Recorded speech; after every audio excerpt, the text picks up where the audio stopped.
아무 생각 없이 듣는 방송 새날의 네버엔딩 스토리 149회를 시작하겠습니다. 와, 반갑습니다. 와, 네. 150회가 딱 한 번 남았네. 네, 이제 점점 뭔가 어떤 숫자를 향해서 달려가고 있는 것 같은데, 자 오늘 보니까 이제 날씨가 이제 좀 장마에 들어가서 이제 비가 하루 종일 이렇게 계속 이렇게 쫙 내리면서, 그러니까 비를 보면은 이제 뭐 커피가 맛있어요 그날. 커피가 특히 항상 아이스 아메리카노만 먹다가 그날은 왠지 따뜻한 커피가 그렇죠. 먹고 싶고, 예. 그리고 또 비가 오면 또 누군가 또 그 나랑 만났다 헤어졌던 분도 생각이 비가 나고, 오면 생각. 그렇죠. 뭔가 누군가가 그리워지기도 하고 자꾸 약간 좀 이 추억에 잠기고 센치해지는 그런 날씨 속에서 네버엔딩 스토리 149회를 시작하도록 하겠습니다. 자, 저는 진행을 하고 있는 개그맨 김일희고요. 네, 제 옆에는 우리 오사춘기님 자리하고 계십니다. 안녕하십니까, 오사축입니다. 일주일 동안 잘 계셨습니까? 네, 항상 그 상남자처럼 항상 뭐 날씨가 별로 안 더워도 막 반팔 딱 붙는 거 입고 다니시고 하셨었는데, 오늘은 뭐 이렇게 가디건까지 좀 추우세요? 아, 이렇게 회사에서 에어컨을 틀고 있는데 하루 종일 네네. 그렇게 앉아 있으니까 네. 올 때 으슬으슬 하더라고요. 그래서 있는 가디건 빼서 입었는데 지금 더워요. 아, 네, 노량진역에서 걸어와가지고. 네. 근데 벗으면 여기도 이제 에어컨이 있어갖고 벗으면 또 더울 것 같고 그래서 잠깐 입고 있으려고요. 야, 그 예전에 제가 되게 부러웠거든요. 그런 사람들. 여름에 뭐 우리 선풍기 돌리고 있을 때 막 냉방병 걸렸다고 하는 사람들이 가끔 보면은 막 보면 부러웠었어요. 그건 옛날 얘기고 요즘 옛날 얘기인가요? 우리 집 아직도 안 들고 계시는데. 뭔가, 알죠? 무슨 영화처럼 뭔가 조금만 더 기다려. 조금만 더 기다려. 요즘에 뭔가 아직 덜 왔다 이거. 더위가. 집에서 에어컨 킬 일이 생각보다 별로 없잖아요. 아주 덥지는 않잖아요. 네. 요즘은 차라리 제습기를 틀어놓는 예, 경우가 예. 아, 그 스파고 예. 그래서 그러니까 아직까지도 쓸지는 않았는데 벌써 이제 7월 벌써 이제 중순이 다 됐잖아요. 그래서 과연 이제 좀만 며칠만 더 지나면 장마 끝나면 이제 너 죽고 나 죽고 하는 거지. 본격적인 그 예. 더위가 시작될까봐 좀 겁이 납니다 예. 지금. 예, 어떻게 뭐 하시는 일은 좀 어떠세요 지금? 예, 뭐 월요일은 항상 바쁘고요. 그다음에 아니 그 해결됐어요? 그 이민 관련된 거 다? 해결 안 됐어요. 해결 안 되는데 이번 주에 또 막았잖아요. 예, 이상하게 또 온라인 주말에 쫓겨났어요. 어떤 학생이 가지 말라고 했는데 예. 그러니까 트럼프가 이제 뭘 잡을 계속 하게 예, 하려고 예. 온라인은 못 하게 하고 온 오프 그러니까 오프라인하고 온라인하고 섞인 거 하이브리드라고 하거든요. 예. 이런 것만 해결해 주겠다는데 학생이 계속 설마 그러겠냐 해서 LA 공항에 딱 도착하자마자 곧바로 쫓겨났어요. 그럼 그럴 때 어떻게 돼요? 그냥 자기 비행기 자기가 쓰는 거예요. 아, 자기 돌아오는 비행기. 티켓 돈 티켓 내고. 자기가 물어야 돼요. 예. 아니면 자기가 돈이 없으면 원래 그 국적에서 해줘야 돼. 근데 현장 결제가 훨씬 비싼데. 그러니까 다 얘는 뺐네. 와서 엉엉 울고 또 그러니까 오자마자 또 코로나 때문에 또 이주격리. 잠깐 또 격리돼 있고. 격리되고. 왜 말을 안 들어 그니까. 예, 뭐 트럼프가 그렇게 강력하게 할 줄은 몰랐죠. 트럼프가 잘못한 거죠. 예, 근데 처음부터 그렇게 하든가. 근데 이상하게 참 이렇게 지금 코넬에서 이번에 또 안 하기로 했거든요. 온라인으로 하겠다. 그리고 하버드도 이제 온라인으로 하겠다. 근데 대학생들이 워낙 말을 안 듣잖아요. 그래서 이제 모여가지고 이제 술 먹고 뭐 난리를 치겠지. 7만 명까지 올라갔어요 하루에. 예, 끝난 거지 이제. 그러니까 이제 우리들도 약간 그런 분들이 있어요. 막 어떤 얘기를 해줘. 아유 설마 그렇게 하겠어? 하면서 이제 했다가 지금 이렇게 되셨는데, 아마 이제 앞으로 다른 분들도 굳이 뭐 갈 필요 없다라는 거가 아마 이것 때문에 아마 또 아마 알게 되셨으니까. 그래서 예. 공부를 좀 하려고요. 네, 예, 한번 이왕 이렇게 된 정책을 거. 잘 보셔야 될 것 같고. 그리고 이제 우리 옆에는 우리 마차님 자리하고 계십니다. 안녕하세요, 마차입니다. 네, 마차님 오늘 뭐 약간 검정색 옷을 딱 입고 오셨어요. 네네. 네. 뭐 예. 의미가 있나요? 비 오는 네. 날 괜히 검정색 입고 싶고 그래요? 네, 네, 그렇네요. 아, 그래. 할 말이 없으신 거. 아니면 예. 오래간만에 긴팔 꺼내는 거 중에 하나가 이제 요거. 이 방송이 주말에 나갈 텐데. 네네. 녹화는 월요일에 합니다. 네. 월요일에는 박원순 시장님 장례가 있어가지고. 아. 네, 기왕이면 빨리 하고 남은 옷이라고. 중모의 의미를 담아서. 네네네. 맞습니다. 저희가 우리가 이게 네버엔딩 스토리가 이제 녹화 방송이에요. 그래서 아마 저번에도 우리가 예전에 했던 녹화가 아마 나갔을 텐데, 저희가 그때 뭐 아주 뭐 밝게 뭐 웃고 뭐 한 것도 있지만, 그게 그런 일이 터지기 전에 저희가 녹화했던 거니까 여러분들 혹시 뭐 들으셔서 불편하셨던 분들은 좀 이해해 주시기 바라겠습니다. 그때로 돌아가고 싶네요. 예? 살아계실 때 순간으로. 그렇죠. 저도 막 많이 놀라고 진짜 보면서 막 저도 충격에 많이 빠졌던 그런 한 주였는데, 자, 우리 마차님께서 그래서 오늘도 약간 블랙 코드로 오늘 그래도 우리가 이제 또 방송이니까 그렇죠, 방송이니까 또 에너지 있게 해야 되니까요. 예. 네, 다음 소식을 알려드리자면 네. 아직 덤블링을 설치하지 못했습니다. 장염은 나왔고. 도착한 지 2주인데 아직도 세워놨네요. 아직 그 박스로 이제 식탁으로 사용한다고 이제. 궁금하네. 나중에 한번 사진 한번 찍어서 꼭 한번 올려주세요. 설치되시면. 네. 자, 그리고 오늘 왠지 이 블루 색깔이 되게 잘 어울리시더라고요. 오늘 그 색깔 남방 많이 입으세요. 우리 야수님 자리하고 계십니다. 안녕하세요. 파란색이 잘 어울리는 야수입니다. 그 색깔 잘 받으시는 것 같아요. 그래요? 알겠습니다. 마치 그러면은- 영화의 대사가 생각나. 우리 고니는 코발트 그 대사처럼. 알겠습니다. 그러면 5벌 더 사도록 하겠습니다. 그러니까 똑같은 걸로. 네. 아니 벽지랑 색깔이 똑같아서 얼굴만 똑같아요. 보여. 네. 그러네. 그러니까 벽지랑 깔맞춤 했는데 네. 저 색깔을 되게 잘 받으시더라고. 오늘도 뭔가 좀 헤어스타일도 괜찮고 뭔가 좀 느낌이 좀 산뜻했습니다. 오늘 용돈 줍니까 그러면? 예? 용돈 줍니까? 마음에 들면? 내가 칭찬해줘서 나한테 줘야지 지금 누구한테 받아요. 겁나서 어디 칭찬하겠어? 자, 오늘 이렇게 해서 한번 이제 어떻게 한 주 동안 어떻게 지내셨는지 한번 물어봤고요. 자, 오늘 주제가 좀 뭐 때가 때인 만큼 저도 뭘 할까 그냥 고민을 하다가 이 서울에 대해서 또 한번 얘기를 좀 해봐야겠다. 왜냐면 여기 우리 시장님도 그 서울시장을 3번이나 이렇게 하시고 정말 뭐 서울에서 또 많은 또 그 일들을 많이 하셨잖아요. 그 어려운 사람들 위해서도 좋은 일도 많이 하셨고 그래서 서울 하면 이제 생각이 나다 보니까 서울이라는 데서 한번 얘기를 한번 해봐야겠다. 그래서 오늘 주제가 예전에 응답하라 1994인가 1998인가 하도 몇 개가 있어가지고 거기 나오는 그 노래가 좀 너무 좋은 거예요. 아무래도 난 돌아가야겠어. 옛날 서울의 달에 나왔던 그 주제가죠. 네. 거기서 시작해서 이제 리메이크를 해갖고 다시 불렀단 말이에요. 거기가 이곳은 나에게 어울리지 않아. 네, 우리 2집 가수 앵콜 김미 지금 라이브로 불러드리고 있습니다. 근데 이 가사가 왜 기억이 나냐면 저기 예전에 거기 삼척에서 살던 애가 이제 예전에 대학교 가려고 다 이렇게 자취를 하잖아요. 그러면 응답하라 1988인가요? 하여튼 1994인가 거기서 거기 하숙집 같은 데서 뭐 이 사람 저 사람 살기도 하고 막 서울에서 자취하는 애들 이런 얘기예요. 근데 지하철을 막 못 타는 거야. 헤매요. 지하철을 못 타고 헤맬 때 그때 이 노래가 나와요.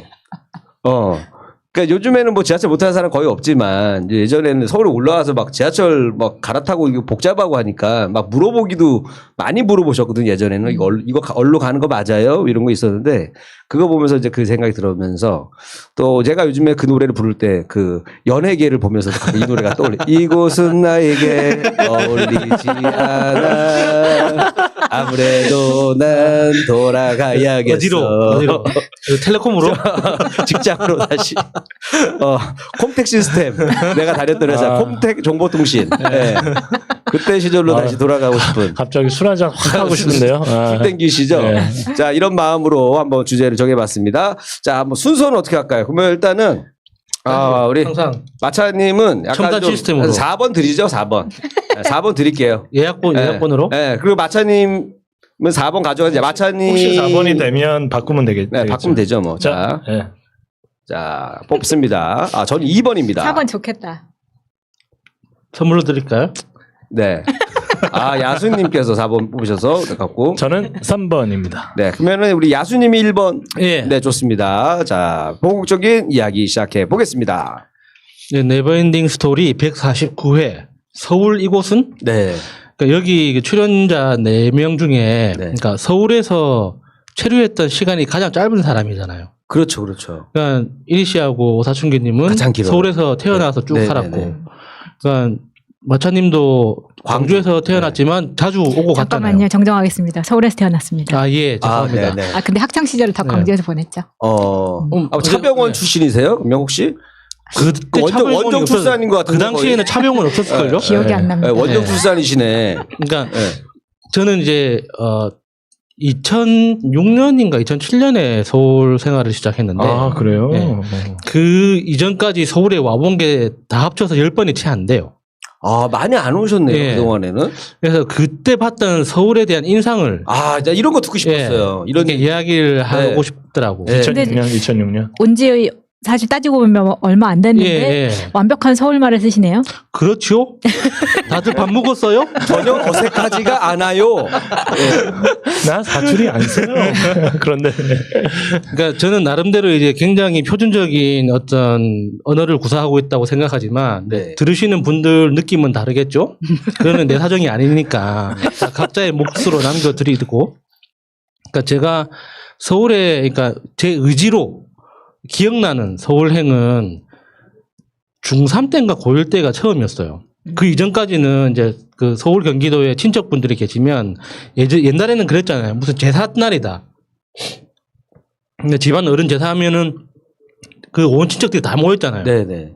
그러니까 우리 어머니가 이제 그걸 굉장히 중요하게 생각하는 사람이어가지고 가족을 대표해서 외아들인 나를 앞세워서 온 전국을 다 다녔어요. 전 그게 정말 싫었거든요. 나중에 이제 커서 보니까 너무 좋은 경험이었어요. 그러니까 저처럼 많은 도시를 가본 적이 별로 없더라고요, 사람들이. 아마 요즘에는 뭐 가족 모임이라고 해서 전국을 돌아다니는 경우가 거의 없잖아요.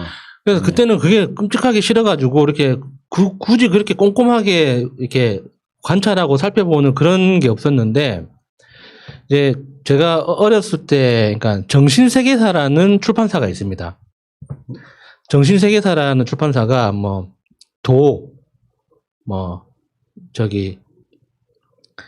그 명상, 요가, 인도 이런 거 있죠. 이런 네, 거에 대한 네, 네. 그 책을 전문적으로 이제 출판하는 그런 출판사였는데 거기에 이제 류시화라는 우리나라에서 유명한 이제 시인 아니에요? 명상인이자 시인이 있는데 그분 명상인이세요? 그러니까 그 사람이 좀 그쪽으로 좀 유명한 분이었어요. 그분이 이제 그쪽에 그 번역을 굉장히 열심히 지금도 하고 있는 분인데, 류시아 씨가 번역한 책을 되게 좋아했어요. 그래가지고 어렸을 때부터 이제 정신세계사 책들을 굉장히 열심히 읽다 보면, 결국에는 이제 초월 명상, 마인드 컨트롤, 센터링, 무슨 요가, 힐링 이런 거.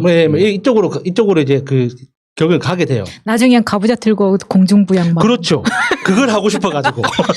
이게 요즘에도 이게 뭐 제3의 눈을 발달시켜야 된다, 뭐 이런 게 있잖아요. 예, 탄트라 요가라고 해가지고 그런 게 이마에 이렇게 보면은 사진도 이마에 눈이 하나 더 달려 있어서 3의 눈을 발전시켜. 그러니까 어떻게 보면 다 지금까지 이어져 오는 거예요, 요가 제가 쪽이. 어렸을 때 처음에 우리나라 지금 이제 환빠라고 하죠. 환단고기 책을 읽다 보면, 그러니까 조선, 그러니까 고려 시대부터 내리 명맥을 이어오는 그 도사들 이야기가 많이 나옵니다. 그러니까 누구는 900년째 살고 있고, 누구는 1700년째 살고 있는데 그 사람이 계룡산 어디에 있고 이런 이야기들이 축지법을 쓰고 이런 거. 네. 그래서 한민족은 예수가 원래 한국 사람이었다. 이런 이야기까지 굉장히 다양한 이야기가 오고 가는데 결국에는 이제 그 수련법에 대해서 이제 이야기를 하게 돼요. 그래서 현대인들이 왜 이렇게 건강에 취약하냐? 그러니까 기수련을 하지 않아서다. 그러니까 기수련은 어떻게 하는 거냐? 명상을 해야 된다. 명상을 어떻게 하냐? 인도에서 들어온 거 있고, 중국에서 들어온 게 있고, 우리나라에서 발전된 게 있고, 이런 이야기들을 하다 보면 그걸 이제 하나의 공통된 게 있을 거 아니에요. 여러 방법들 중에. 그거를 엑기스를 모아서 서울에서 강좌를 엽니다. 그래서 그러니까 8시간 핵심 명상 테크닉. 쪽집게 명상. 당신도 해탈할 수 있습니다. 8시간이면 충분. 이런 거 보고서 가시는 거죠.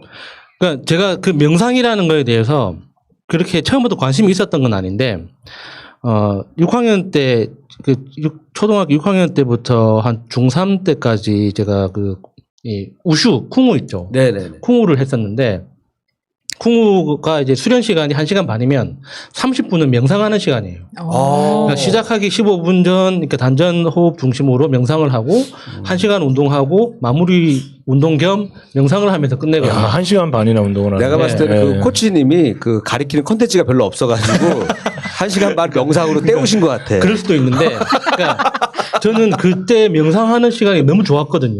그러니까 이 명상을 중학교 3학년 때 예, 명상하는 게 너무 좋았어요. 좋아가지고 아 진짜? 명상을 조금 더 어떻게 더 적극적으로 할 수 있나를 찾아보다가 정신세계사라는 출판사를 알게 되고 여러 가지 책을 보다가 이제 명상도 역사가 있구나 이제 알게 되고 그러면 이제 공중부양을 하려면은 고수를 만나야 되잖아. 그래서 서울로 오게 된 거예요. 진짜로? 예. 중학교 그러니까 때. 중학교 때 엄마한테 이야기를 하고 고등학교 1학년 때였나 중3 때였나 그때 성남에 그러니까 삼촌이 계시거든요. 야, 그러니까 삼촌 집에서 자는 걸로 하고 음.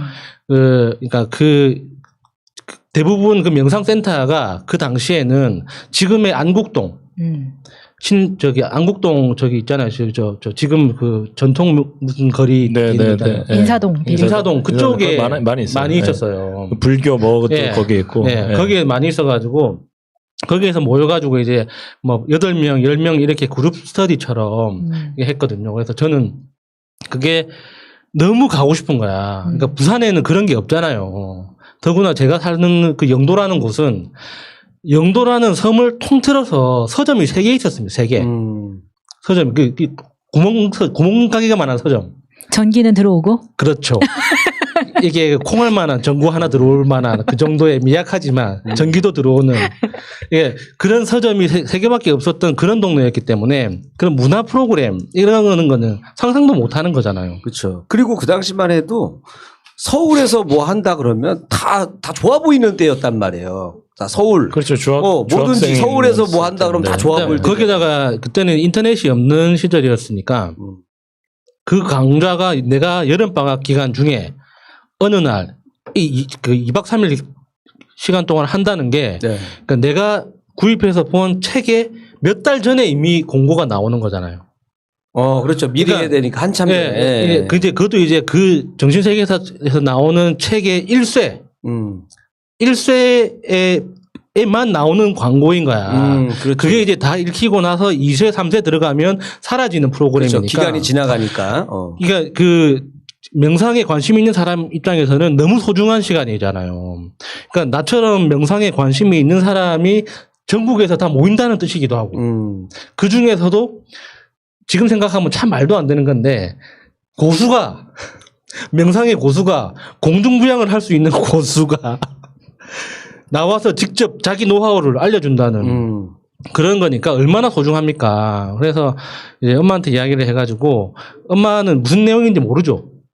그러니까 서울에 공부하러 간다고 하니까 그런가 보다 하고 이제 삼촌한테 연락해서 좀 잠 좀 재워달라고 하고 이렇게 이제 나는 기차 딱스를 얻어서 이제 올라와서 이제 2박 3일 듣고 내려간 거예요. 명상 영재시네요. 그러네요. 아니요. 그 저보다 어린 친구도 있었어요. 진짜로? 네. 그게 그 명상의 세계라는 게 맞들리면 좀 오묘한 게 있습니다. 근데 이제 나중에 더 깊이 공부를 하다 보면 야, 이 동네 사자가 너무 많은데? 라는 느낌이 나오거든요. 특히나 이 영생에 대해서 이야기하기 시작하면 그리고 막 유체 이탈 나오고 그런 거 있잖아요. 공중부양 코스에 120만 원 뭐 이렇게. 특히나 제일 그거 어이없었던 있어요. 게 1cm당 100만 원씩이에요. 10cm 이상은 1000만 원 줘야 돼요. 그러니까 제일 어이없었던 게 그러니까 원격 치료. 그러니까 이런 개념입니다. 미국에 있는 사람하고 미국 그 LA에 어느 집에 있는 사람과 내가 시간을 맞춰서 시간 약속을 해서 동시에 명상에 들어가. 그래서 나는 그 사람을 생각하고 그 사람은 나를 생각하고 그러면 이제 서로가 아픈 부위가 나한테 느껴지는 거지. 그래서 내 상상 속에서 그 병을 고쳐주면 그 사람이 건강해진다. 이런 프로그램이 있었거든요. 그러니까 제가 처음 중3 때 갔을 때는 그런 게 없었는데 이제 1년에 한 번씩 그 겨울방학 때마다 계속 올라왔어요. 그러다 보니까 이게 계속 이게 프로그램 발전하잖아요. 이거는 좀 뭔가 좀 이상한 거예요.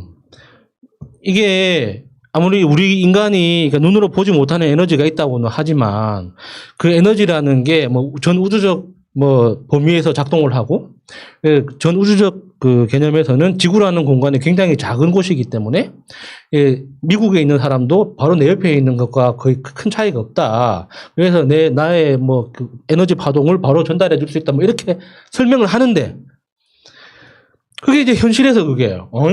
나는 미국 가려면 비행기 타고 몇 시간을 가야 되고. 그러니까 지금이 그나마 좀 세계가 좀 하나 되고 또 연락하기가 편해졌다고 느끼지만 그 당시만 해도 그렇죠. 미국은 완전히 뭐 전혀 딴 나라 느낌이잖아요. 갔다 온 사람도 별로 없고. 거기다가 이제 그런 그 명상에서의 프로그램들이 이제 과거 전통적인 자기 수련을 위한 어떤 명상에서 어떤 기능적인 차원으로 계속 이제 상품화가 되기 시작하니까 나중에는 그게 어디로 발전을 하냐면 속독으로 발전을 해요.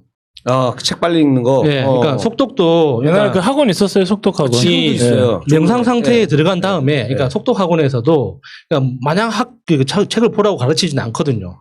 그러니까 호흡법을 가르쳐줘요. 대부분은 그냥 단전 호흡이다.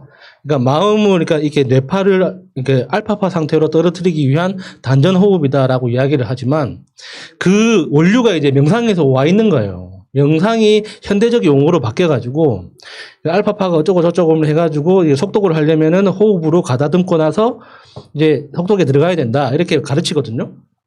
그러면 실제로 이제 속독 학원을 가보면 엄청난 능력자들이 있긴 있어요. 네. 저도 봤어요. 그때 내가 기억하기로 그 속독 학원이 영등포 쪽에 있었거든요. 영등포 시장 쪽에 있었거든요. 그때는 그 바로 옆에 국회가 있다는 것도 몰랐어. 나 속독 학원 다녔어, 어렸을 때. 너무 신기해가지고, 그러니까 그 속독법이 신기한 게 아니라 이렇게 보자. 아니 제가 그렇게까지는 아니고 제가 실제로 봤어요. 가봤거든요. 딱 있어서 애들이 한 20명이가 책상에 앉아 있어요. 그리고 위인전 같은 거를 읽는데 딱 이 정도 속도예요. 진짜로. 진짜 이렇게. 맞아. 그죠? 이 정도 속도예요. 제가 봤어요. 처음에 속독 학원 가면 여기서 끝에 벽에 끝에다 점을 크게 찍어서 가만히 앉아서 자 왼쪽 오른쪽 이 연습을 시켜요. 그다음에 좀 앉아서 이제 손가락 두 개를 해놓고 이 연습을 시키고 그다음에 책을 읽을 때 처음에는 이렇게 빨리 읽는 거 시키다가 사선으로 읽는 거 시켜요. 얼마나 지겨운 줄 아세요, 진짜. 내가 2달 다녔는데. 눈이 되게 중요하네. 그러니까 그게 명상이라는 기본 바탕이 없으면 힘든데 기초 훈련이 돼 있는 상태에서는 그게 어려운 건 아니에요. 그러니까 도대체 이거는 어떤 자격을 갖고 있는 사람이 가리키는 건지 참 지금 이게 보면. 우리나라가 그 잘 돼 있지 않습니까? 뭐 사단법인 하나 만들어가지고 네. 자격증 발급하면 이제 바로 맞아요. 예. 근데 그 수능 보는 친구들도 많이 하더라고. 왜냐면 우리가 읽는 게 많잖아요. 네, 수능 네. 시험 때. 그러다 보니까 네. 하고 그 친구들이 효과 있나? 다녀요. 그러니까 저는 그 효과 없어요. 결론만 이야기하면 전혀 상관없어요. 그러니까 그 과정에서 저는 서울이라는 이 공간을 그 목적을 가지고 그러니까 인사동 아니면 영등포 시장 이렇게 두 군데만 이제 왔다 갔다 하다 보니까 서울을 전체적으로 조망할 수 있는 기회는 나중에 이제 서울에서 직장을 잡고 비영리 단체에서 일을 하다가 처음 사회적 기업을 창업을 한다고 해가지고 그때 당시 멤버들하고 이제 창업을 하면서 그 소카 그 이재용 사장 있잖아요. 네. 한메일 창업자, 다음 창업자. 그분이 이제 엔젤 투자를 해줬어요. 그래서 그분 엔젤 투자를 받아가지고 처음 사무실을 꾸린 곳이 압구정동이었어. 압구정동 로데오 거리. 멋있게 시작하셨네요. 압구정동 로데오 거리. 근데 야타족이셨네, 야타족. 저는 그때까지만 해도 그러니까 서울은 정말 목적 없이 오는 거는 불가능하다고 생각했거든요.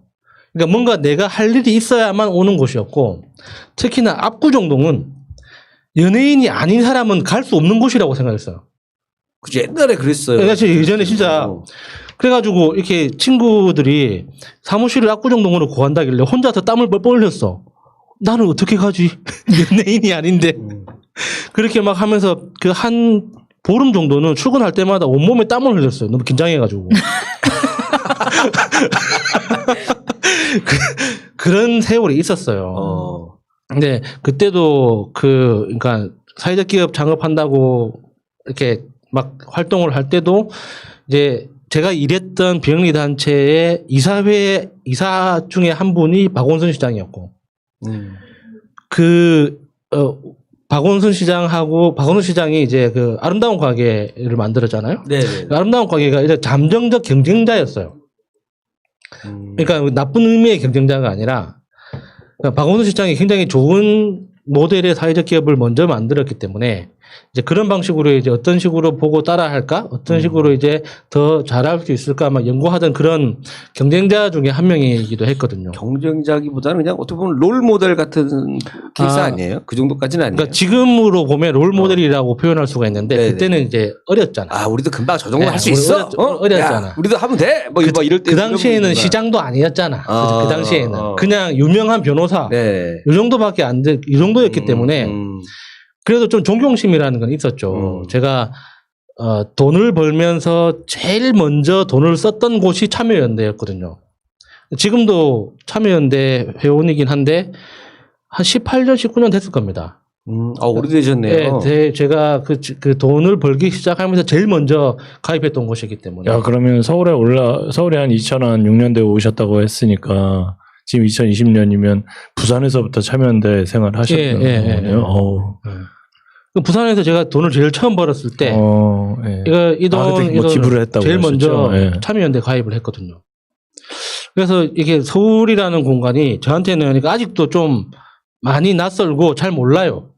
근데 이제 한 번씩 지하철에서 외국인이나 할머니들이 길을 물어보잖아요. 내가 알려주고 있는 내 모습을 볼 때, 아, 서울 사람. 나 서울 사람 다 됐구나. 아니, 부산에서, 제가 부산에서 한 1년 정도 근무를 했었는데, 서로, 이 여직원하고 이 여직원하고 되게 많이 싸웠어요.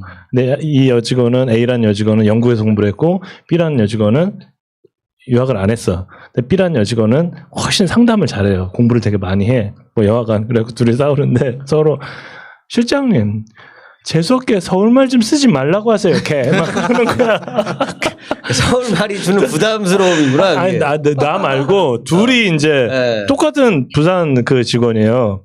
근데 이 부산 직원이 그만두면서 나한테 재수없게 서울말 좀 쓰지 말라고 같은 부산 사람인데. 경상도 지역에 태어나서 토박이 사투리를 구사하는 분들은 공통적인 어떤 컴플렉스라고 해야 되나? 핸디캡 같은 게 있는 게 여성들도 그러니까 그 대부분 서울 생활을 하다 보면 이제 사투리를 잊고 대부분 완벽한 표준어를 구사를 하는데 네.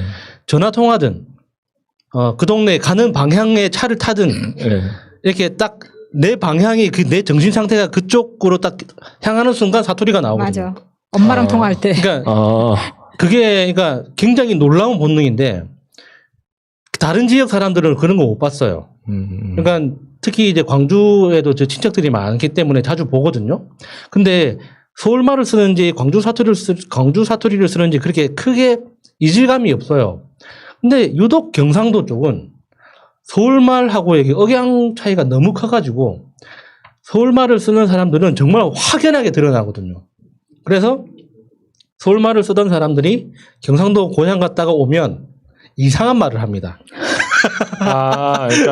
그러니까 원래 오리지널 경상도가 묻은 서울말 이상한 말을 해요. 근데 진짜 억울한 건 자기는 나는 열심히 부산말을 한다고 가서 열심히 사투리를 쓰잖아요. 그러면은 너 어설픈 서울말 하지 말라. 네, 그렇게 얘기해서 막 그렇게 비난을 받습니다. 네, 그렇게 비난 맞아. 그래서 어디로도 돌아가도 욕을 먹는 이상한 공간이 이제 서울이기도 해요. 이제 그 지방에서 온 사람들한테는 서울이라는 공간이 진짜 좀 이미 애매하기도 하고 애증의 공간이기도 하고 기회의 공간이기도 하고 하여튼 좀 뭐라고 규정하기가 어렵죠. 예. 네, 여기까지인가요? 서울은 결론은 애매하다. 여기 편집해 주세요. 네. 애매하다. 네, 여기까지입니다. 자, 네버엔딩 스토리 149회 네, 김일희 편입니다. 서울 이곳은이라는 주제를 생각을 했는데 저도 사실은 저는 이제 얼굴 보면 아시겠지만은 이제 서울 얼굴이잖아요. 서울 사람이야. 대표적인 서울 얼굴입니다. 마포 스타일. 마포 스타일이죠. 그래서 저는 이제 어렸을 때도 물론 이제 서울도 뭐 다양하게 있으니까. 근데 저는 이제 어떻게 보면 특정 구에 오래 살았어요.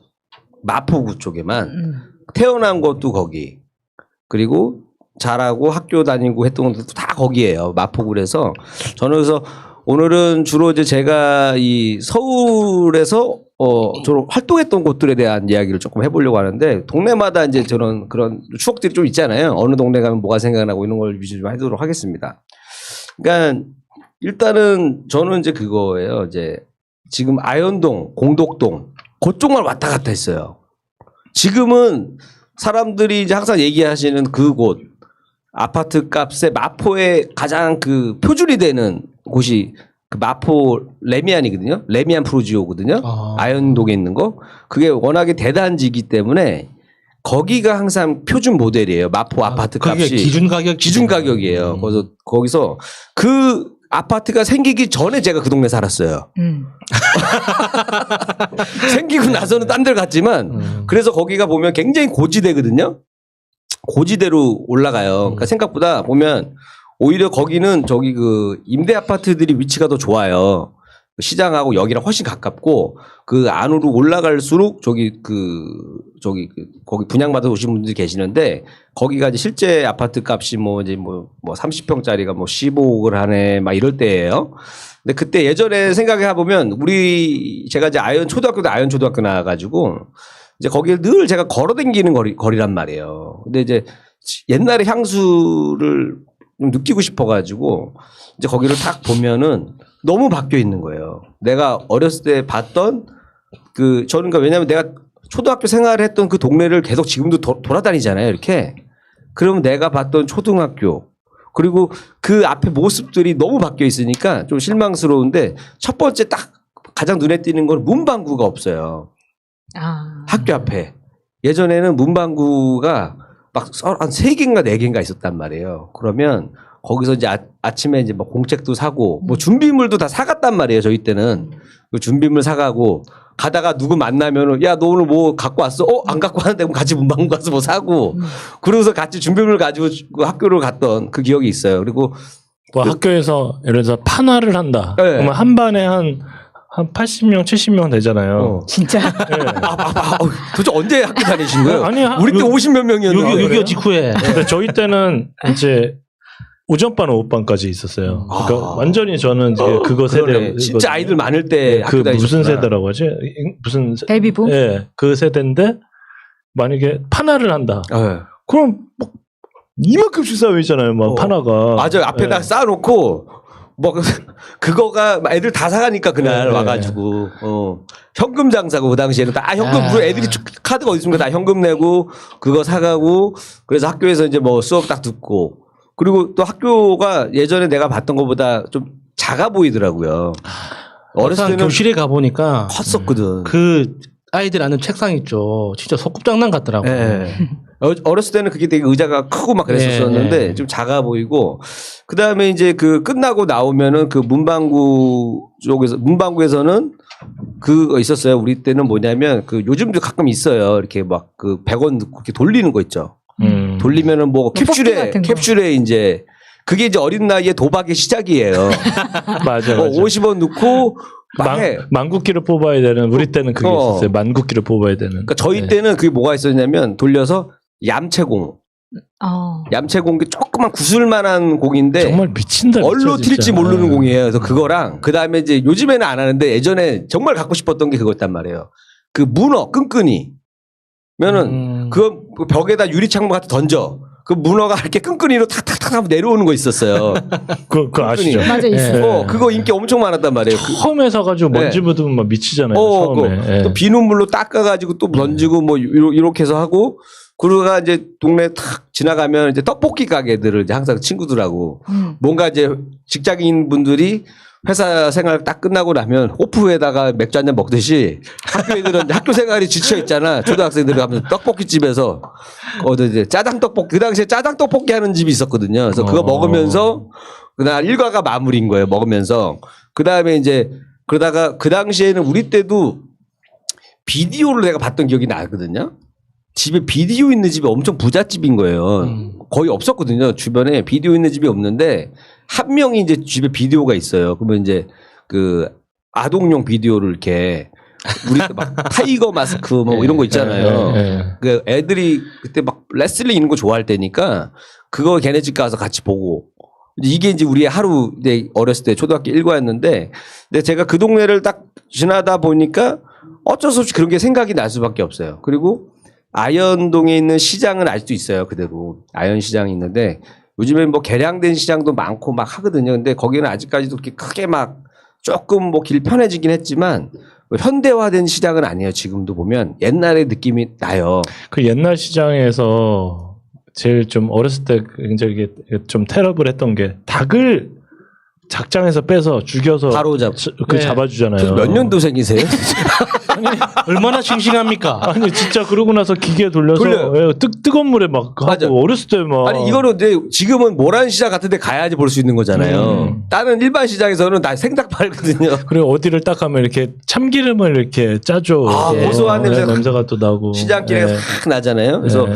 그거 가면 이제 엄마가 거기서 이제 같이 이제 요즘에는 그런 게 별로 없었는데 어렸을 때는 그 1월 1일 날 또 설날 되면 한복은 안 사줘도 새 옷을 이렇게 사주려고 해요. 이제 한 학기 이제 새 학년 올라가니까 이거 때때 옷이라고 했습니까? 막 네, 네, 글쎄요. 네, 그래서 네.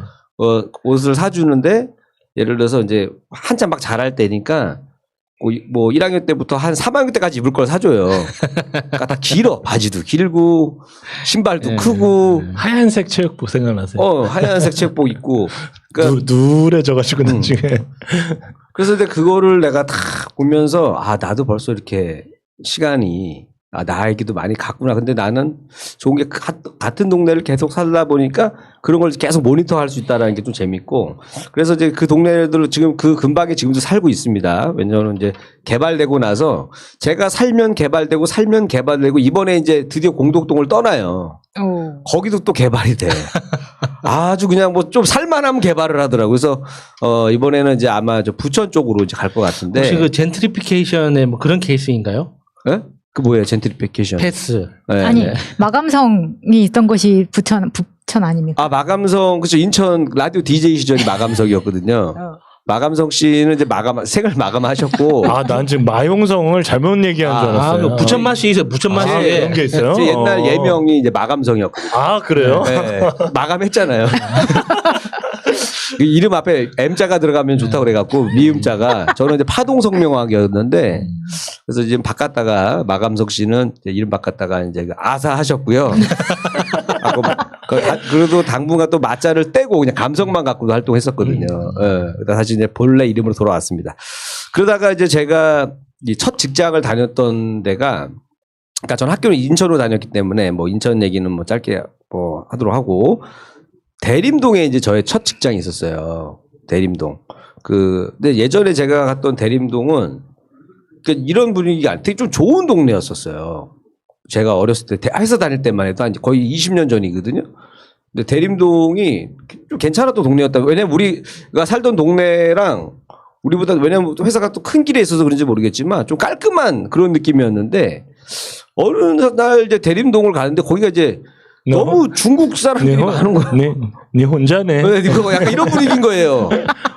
싱글이다. 네 여기 왜 돌아다니니? 막 뭐 이런 분위기잖아요. 그래서 야 여기가 이런 동네가 아니었는데 되게 내가 회사 다닐 때만 해도 되게 좀 깔끔하고 좋은 동네 느낌이었거든요. 그래서 거기가 제 첫 통장이 지금도 쓰고 있는 계좌번호가 회사 때 이제 회사에서 이제 만들어라. 근데 우리 회사 밑에 이제 하나은행이 있거든요. 이제 하나은행 통장을 만들어라. 그래서 이제 그거 받았던 거를 지금도 제가 쓰고 있거든요. 그래서 대림동 그때 이제 회사 면접 봐가지고 처음 다녔을 때 그때 이제 또 기억이 나요. 그 양복은 딱 한 벌이야. 그것도 이제 졸업할 때 샀던 거 검정 양복 있잖아요. 그거 하나. 그 다음에 여름이 되면 이제 문제인 거예요. 겨울에는 와이셔츠 갈아입고 하면 되는데 여름에는 그래서 색깔별로 이렇게 보라색, 파란색 반팔 있잖아요. 이렇게 해서 색깔별로 이렇게 해서 해가지고 입고 다니면서 이제 출근했던 기억이 나고, 그래서 이제 대림동에 대한 추억은 제가 다녔던 첫 직장, 그거 위주가 좀 생각나고, 그 다음에가 이제 저의 가장 어떻게 보면, 황금기를 보냈던 곳이 있습니다. SBS. 거기 전에 개그맨들이 소극장에서 공연을 하던 대학로? 곳. 대학로죠. 그러니까 대학로도 그전에는 제가 갈 일이 없었던 데예요. 그냥 연극 많이 하는데 뭐 요 정도만 알고 있었잖아요. 그래서 그러고 있다가 이제 저는 대림동에서 이제 개그맨 시험 가끔씩 회사 출근하면서 1년에 한 번씩 방송국마다 개그맨 시험이 한 번씩 있었어요. KBS, SBS, MBC가 한 10명씩 뽑았단 말이에요. 매년. 계속 개그맨 시험을 뽑았던 해거든요. 그래서 조용히 회사 다니면서 이제 개그맨 시험 있으면은 조용히 시험 보러 가요. 하고 조용히 떨어져 갖고 다시 또 출근해요. 그 과정을 몇 번 반복하고. 아, 몇 번 떨어지셨어요? 네, 몇 번 떨어졌죠. 그러다가 안 되겠다. 이거 하려면 제대로 배우겠구나 해가지고 이제 대학로 소극장을 이제 처음 가봤죠. 네. 근데 그 느낌이라는 게 좀 있어요. 동네마다 그 어떻게 보면 그 느낌이라는 게 있잖아요. 제가 이제 요즘에는 이제 뭐 대림동이라든가 이런 데 가면 분위기가 이제 야, 여기는 약간 좀 중국 사람들이 많구나, 이 동네는. 뭐 이런 생각도 들면서 예전에 제가 느꼈던 느낌이 사라졌단 말이에요. 네. 근데 거기는 대학로는 제가 예전에 처음 갔을 때도 그때도 연극하는 동네였었어요. 그래서 길 다니면 항상 뭐 전단지 주고 뭐 이렇게 공연 보세요. 네. 그리고 그 전에는 이제 대학교 다닐 때는 친구들하고 대학로에서 술을 많이 먹었단 말이에요. 거기가 안주가 쌌어. 그러니까 우리가 그때 다 안주빨이었기 때문에 스페셜 안주를 2개를 먹어야 돼, 애들이. 몇 명이서 그게 중요하죠. 한 4명이서 스페셜 안주 2개를 먹어요. 그렇기 때문에 안주가 많이 나오고. 그 다음에 서울에서 또 당구비도 좀 싸고 그래가지고 대학로에서 그렇게만 먹고 같이 우리가 이제 공연 때문에 사실 그 당시에는 대학교 때도 공연도 한 번도 안 봤는데 공연을 이제 하는 사람이 됐잖아요. 그래갖고 그때 이제 대학로에서 우리는 이제 공연을 이제 관객들 이렇게 하고 공연하고 끝나면 딱 뭔가 허하잖아요. 그러면 이제 그 없는 애들끼리 이제 그래도 항상 그 술 먹을 돈들은 있어, 어떻게 보면. 근데 그 당시에는 그러니까 뭐 요즘이야 이제 뭐 좀 누가 만나면 누가 한 명이 막 사고 뭐 이런 게 좀 많이 있지만 그때는 다들 처지가 고만고만해요. 조금씩 모아. 조금씩 그냥 막 이렇게 진짜 뭐 야 10,000원, 20,000원씩 걷던가. 그러니까 회비를 걷어요. 얼마 안 돼도 10,000원, 20,000원 걷어가지고 맥주 마시면서 그때 막 하면서 막 아, 오늘 뭐 했던 거 개그가 왜 안 터졌을까 하면 딱 들어보면 안 터질만 했거든요.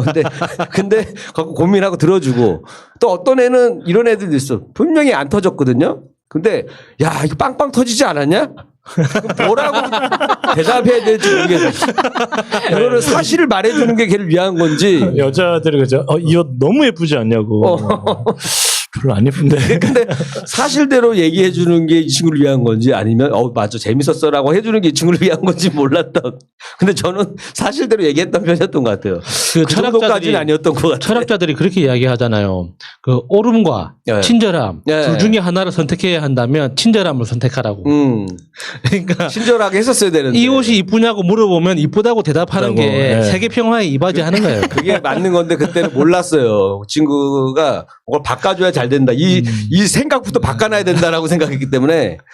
그래서 이제 대학로에서 제가 한 꽤 오래 있었죠. 뭐 거의 한 10년 정도를 왔다 갔다 했던 것 같아요. 출퇴근을 했으니까. 야, 정말 추억에 네. 정말 거리 막 다 생각나겠네요. 그럼 이쪽 고생도 거리, 많이 저쪽 했겠네요. 거리. 네? 예. 고생도 많이 하고 어쨌든 보면 제가 그 가장 제 나이 때 황금기 그러니까 26살 때부터 35살 때까지 거의 그 10년을 대학로에서 거의 이제 공연만 했으니까. 지금은 대학로가 이제 차를 갖고 가면 정말 무시무시하잖아요. 차가 너무 많이 막히니까. 근데 예전에는 대학로를 막아놨었어요.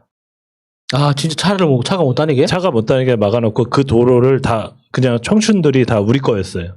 그래서 그냥 그 도로를 다 걸어 다니고 통기타 치면서 노래하고 그 막걸리판 벌어놓고 하고 그렇게 막 팔팔 담배도 이렇게 막 치기 동전치기해서 그렇게 해서 따고 그렇게 했었던 기억이 예전에 나요. 가면 뭐 재밌는 뭐 풍선 던지기 이런 것도 하고 뭐 예. 한때 좀 젊었어요. 대학생들이 그냥 다양하게 하고 싶은 거 하는 그런 공간이었고 그다음에 거기 명도 그 대학로의 그 것 중에 하나가 이제 그 우리 이제 개그맨 김철민 선배님하고 한 분 더 계세요. 두 분이 이제 그 광장에서 두 분이 기타 치시면서 공연을 해요. 그러니까 지금 뭐 김철민 선배님 좀 암에 걸리셨다가 지금 이제 많이 호전됐다고 그러더라고요. 그래서 근데 거기서 그분들이 어떻게 보면 그 또 대학로의 명물이거든요. 그게 저희 때도 계셨었어요. 저희 개그할 때도 그때도 그랬고 뭐 아프기 전까지도 계속 그걸 하셨었으니까. 그러니까 대학로가 저는 왜냐하면 가끔씩 이제 좀 기분이 다운되면 집에서 걸어서 대학로까지 가요.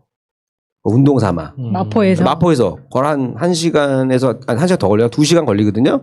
걸어서 거기까지 가서 내가 했던 공연장 한번 싹 돌아보고 그러면 이제 많이 바뀌었어. 보면 옛날에 그런 좀 이렇게 아기자기한 가게들이 많았는데 약간 좀 대형 체인점들이 좀 많아지고 다 뭐 브랜드 있는 가게들이 많고 그래서 우리 극장 내가 했던 공연장은 지금 뭐 하나 하면서 한번 봐요. 아직 공연장은 형태는 있어요. 이렇게 형태들은 남아 있고 뭐 다른 연극 같은 거 뭐 걸려 있기도 하고 또 요즘에 공연장이 잘 안 되니까 아예 문 닫아 있는 데도 있고 예, 그렇게 해서 이제 대학로도 가끔 보러 다니고 그다음에 여기서 이제 또 내가 서울에서 이제 또 2년이 없다가 생기는 곳이 어디냐면 가양동으로 가요.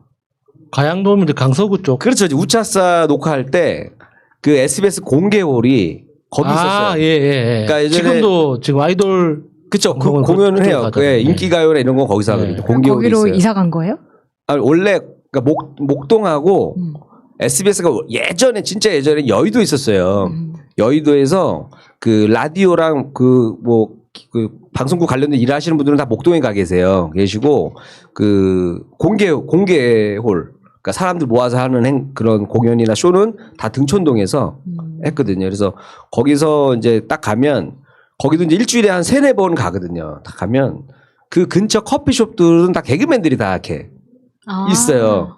그러니까 개그맨들이 가면 다 거기서 이제 커피 마시면서 어떻게 보면 이제 아줌마들이 봤을 때 이제 진상이 오래 앉아 있는 거죠. 아이디어 짜야 되니까. 그래도 그나마 근데 왜냐면 그래도 중간에 계속 뭐 해요. 여러 번 시켜 먹어요. 그래도 왜냐면 또 누구 오면 또 새로 먹고 또 걔 때문에 또 모이고 뭐 또 왁자각자 하다가 또 가게 손님들 입장에서도 이제 개그맨들 보이니까 왜냐면 한창 활동할 때 애들이니까 그러면 사람들도 사진도 찍고 막 이런 분위기가 있었어요. 그리고 그 공개홀 덕분에 그 주변에는 그 커피숍이나 이런 데들도 녹화날 장사가 잘 됐단 말이에요. 1000명이 오잖아요. 1000명이 하여튼 그 근처에서 밥을 먹든지 커피를 그러네. 마시든지 다 한단 말이에요. 공개방송 할 때 방청객이 네네네. 천 명이- 거기가 그 천명이 등촌동이 원래 KBS 공개홀이 있었는데 제가 거기 그 수영장에서 근무를 잠깐 했었거든요. 네. 예, 거기서 많이 찍으러 왔었어요. 그 수영장도 물을 그렇게 안 갈았다고. 예, 거기가 이제 50m 풀이에요. 근데 원래 뭐 안 가는 거야. 뭐. 또 얘기해줘. 그래서 이 등촌동에서 이제 그렇게 하면서 이제 그 곳만 지나가면 아니 어딜 가면 이제 그래도 저도 왜냐면 막 행동 반경이 이렇게 막 넓지 않기 때문에 딱 그 장소를 어떤 일 때문이든 어떤 목적 때문에 꾸준히 가는 동네가 가다 보면 동네 이름 딱 얘기하면 첫 생각이 이제 그게 떠오르는 거야. 행동하면 SBS 우차싸 있는데 그리고 이제 그 주변에서 이제 또 끝나고 나면 이제 개그맨들이 술 마신단 말이에요. 팀들끼리도 마시기도 하고 또 친한 애들끼리도 마시기도 하고 왜냐면 그 뭔가 그 허탈감이 있어요. 공연 끝나고 나면. 즐거움도 남아있고, 즐거움도 맞아요. 덜 끝났어, 아직. 나는 너무 많이 터뜨린 것 같아. 그리고 안 터졌어. 그러면, 그 다운됨. 나는 왜 이거밖에 안 되지 하면서 또 술 먹고 또 다음 주 또 준비하고. 매주 자아 비판했겠네요. 매주 자아 비판하고 그러죠.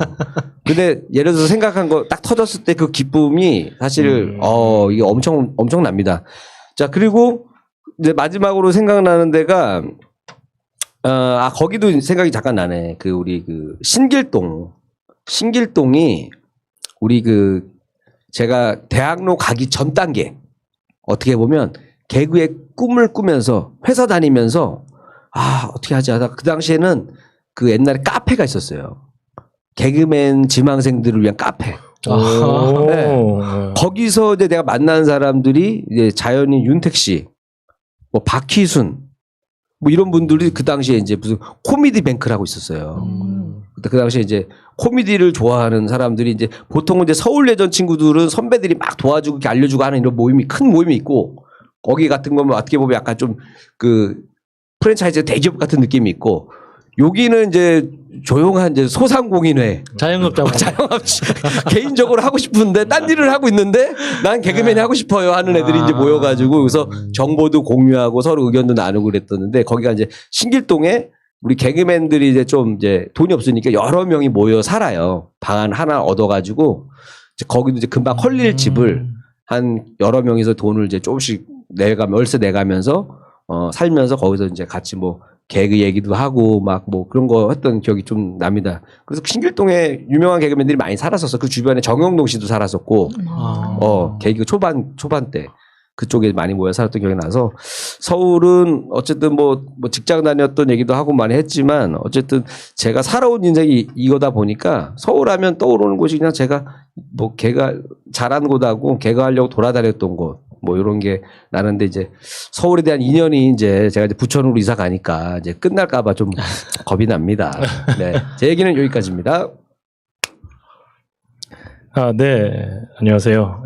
149회 네버엔딩 스토리 서울 이곳은이란 주제로 오사축입니다. 제가 주말에 좀 비가 와서 뭐 야구가 취소가 된 게 일단은 좀 그랬는데 야구 보시려고 그러니까 집에서 그 남자들의 약간 로망이 뭐냐면 이제 주말에 좀 큰 돈을 나름 이렇게 좀 쌌어요. 그래서 이제 레이지보이를 하나 샀거든요. 그게 뭐예요? 그게 뭐예요? 그 남자의 그 로망이 있잖아요. 레이지보이에 앉아서 되게 레이지보이가 무슨 의자 같은 거예요? 카우치에 남자 일회용 딱 의자 있잖아요. 그래서 무슨 리클라인 요즘 그래서 뒤로 짧게 넘어가고 소파 좋은 거. 그러니까 배운 사람 피곤하네. 일회용인데 1인용. 맞아 1인용인데 일회용이 아니라 일회용이면 큰일 나지. 아유 쓰레기 엄청납니다. 그러면. 되게 편하게 이렇게 야구 같은 거 외국에서는 이렇게 그러면서 야구 보면서 맥주 한잔 하면서 그 테레비 보고 욕하고 소리 지르고 이게 이제 남자들의 주말에 이제 그런 좀 로망인데 저도 이제 그 전에 샀던 게 되게 많이 삐그덕거리고 그래갖고 새로 좀 바꿨거든요. 바꿔서 보는데 야구가 안 하는 거예요 결국은. 그런데 이제 제가 주말에 저는 항상 이걸 봐요. 저희 녹화한 거 이거를 보는데 그때 박원순 시장 그런 것도 나오고 저희는 또 웃으면서 하고 댓글이 달리는데 이거 정말 아이러니하더라고요. 그래서 일단은 좀 시청자분들이 좀 이해를 좀 해주셨으면 좋겠고 예전에 이제 서울에 대해서 얘기를 하겠는데 서울 사람이라 저도 이제 서울에서 태어나고, 그러니까 뭐 이렇게 쭉 자라왔는데. 제가 강북권에서 자라왔다면 이제 강남권에서 서오신 거잖아요. 근데 저는 좀 옛날에 서울 사람이라고 그러면 깍쟁이라고 불렀어요, 다들. 네. 그리고 군대를 가면 뭐라고 했냐면, 그 전라도 애들은 깽깽이라고 불렀어요. 전라도 깽! 일로 뭐 해봐. 다시 훌라병! 뭐 이러고, 경상도 애들 문둥이라고 불렀어요. 네. 저희 군대에서는. 서울 애들은 뺀질이라고 불렀어요. 뺀질. 뺀질이 맞아요. 네. 야 감자 막 이러고 막 다들 이런 식으로 이렇게 불렀는데 그 가운데 애들 감자라고 부르고 그런데 서울 애들은 이렇게 뺀질이라고 불렀거든요. 그래서 야 뺀 너 일로 와봐. 그러면 149번 훌려 뺀 막 이러고 막 뛰어가고 그랬었던 기억이 우리 있어요. 서울 사람들이 사실은 평상시에 지방 분들을 만날 일이 많지 않거든요. 군대 가면 다 만나는 거예요. 피곤해. 군대에서 만나. 그렇게 돼서 있는데 저는 이제 방배동에서 좀 오래 살았었어요. 근데 그때 제가 어렸을 때 기억이 개울이 있었고요. 방배동에? 방배동에. 그다음에 할아버지가 호박밭에 걸음을 줬던 기억이 있어요. 정말 거기서 되게 어렸을 때부터 살아서 27살까지 27년 정도 살다가 그때 이제 평촌 신도시로 이제 신도시가 생긴다 해서 이제 이사를 갔던 거예요. 그때 분당이 생기고 일산은 그 뒤에 생겼었거든요. 가장 먼저 생긴 신도시가 평촌이었어요. 분당은 나중에 그 뒤로 생기고. 그런데 아까 말씀하셨던 지난 시간에 그 이리님이 얘기한 것 같이 저도 이제 방배국민학교를 나갔어요. 방배동에 있다는. 그래서 거기를 딱 가서 이제 오랜만에 거기를 가보면 네. 되게 넓었던 길인데 되게 좁고 그리고 그 서울에 살다 보면 그런 게 계속 끊임없이 되잖아요. 저도 끊임없이 개발을 하는 거예요. 끊임없이 신장로가 늘어나고 끊임없이 사람이 지나다니는 길은 좁아지고 신장로라는 그 표현도 참 정스럽네요. 그래서 정말 끊임없이 뭔가가 생기면서 사람이 돌아다닐 공간만 좁아지는 그랬던 것 같아요. 그래서 방배동, 사당동 그 옆에 이제 교대서부터 시작해서 항상 공사를 했었어요. 정말 저는 한 10년을 넘게 그냥 공사하는 것만 쳐다봤었던 것 같아요. 그래서 지금 보니까 그때 평촌에 갔었을 때 58평 아파트가 한 2억 5천 정도 했거든요. 지금 한 15억 정도 하고 그다음에 방배동은 지금 그때 한 4억 5천 정도 했으니까 지금 한 25억 정도 하니까 한 6배 정도 그랬던 것 같아요. 그러니까 이것만 차이가 있고 제가 이런 거 보면 생활은 계속 불편해지고 있지 않나. 옛날 추억들 있잖아요. 진짜 학교 앞에서 서울이라고 뽑기가 없었겠습니까? 그 서울이라고 뭐 떡볶이 있었어요, 떡볶이가 없고 뽑기를 부산에서는 똥까자라 했어요. 예, 그때 말씀을 하셨었는데 뭐 전라도라고 뭐 있는 게 뭐 서울에 강남이라고 없었겠어요? 그러진 않아요. 다 가만 보면 비슷비슷한데 대신에 이제 프랜차이즈 같은 거, 뭐 예를 들어서 뭐 아메리카노 햄버거, 그러니까 우리가 흔히 얘기하는 맥도날드 하기 전에 뭐 웬디스 햄버거 이런 것들이 처음 이제 서울부터 이렇게 들어오잖아요. 그러니까 이런 거에 대한 이렇게 뭐 자랑질을 했죠. 뭐 어렸을 때 시골 가고 뭐 그러면. 아니, 우리 동네는 한참 안 들어왔는데 그런 게 정말 왜냐 예전에 마포가 되게 못 사는 동네여가지고 예, 이런 게 되게 늦게 들어왔었어요. 좀 특히. 예. 그랬던 것 같으니까 지금 한신하고 반포주공하고 거기가 진짜 그 반포주공도 그런데 저희 잠실 주공은요 연탄보일러 땄었어요. 아파트가요? 연탄보일러 땄었어요. 아파트가 연탄보일러? 연탄보일러 떼고 그 사망률이 굉장히 높았을 것 같은데. 예, 공터도 굉장히 높았어. 거기서 맨날 야구하고 그랬었거든요. 테니스 공으로. 그러니까 지금같이 차가 많지가 않고 5층짜리 단층에 정말 20평, 18평 연탄보일러 떼고 이렇게 살던 곳이 개발이 돼서 지금 이렇게 돼 있고 저희 누나가 승명역으로 나왔는데 학교 하나밖에 없었어요, 실제로. 아, 그 동네에? 네, 무슨 대치동 이런 게 학교 하나만 달랑 있어갖고 왜 회수권 내고 다녔잖아요. 네. 회수권. 예. 버스 2번 탄다고 막 우리 막 그때 그쪽으로 학교 배정받고 막 엄청나게 신경 쓰려고 막 그랬었거든요. 아니, 혹시 학교 다닐 때 고등학교 때 교복 입으셨어요? 그러니까 친구에 나오는 교복. 그게 갓 없어진 거죠. 없어질 수도 있다. 그러니까 뭐지 자율이라고 하나 그런 것들이 좀 있었고 그 다음에 좀 정말 지금 생각해 보면 학교만 덩그러니 있어갖고 그런 정말 누가 봐도 가지도 않았던 그런 부분이었었는데 여기가 이제 개발이 돼서 이렇게 정말 천지개벽을 할 줄은 몰랐죠. 근데 대신에 옛날에는 서울이 지금은 뭐 서울 근처에 뭐 그 신도시나 이런 게 있는데 옛날에 서울이 무서워서 못 가는 곳이 되게 많았어요.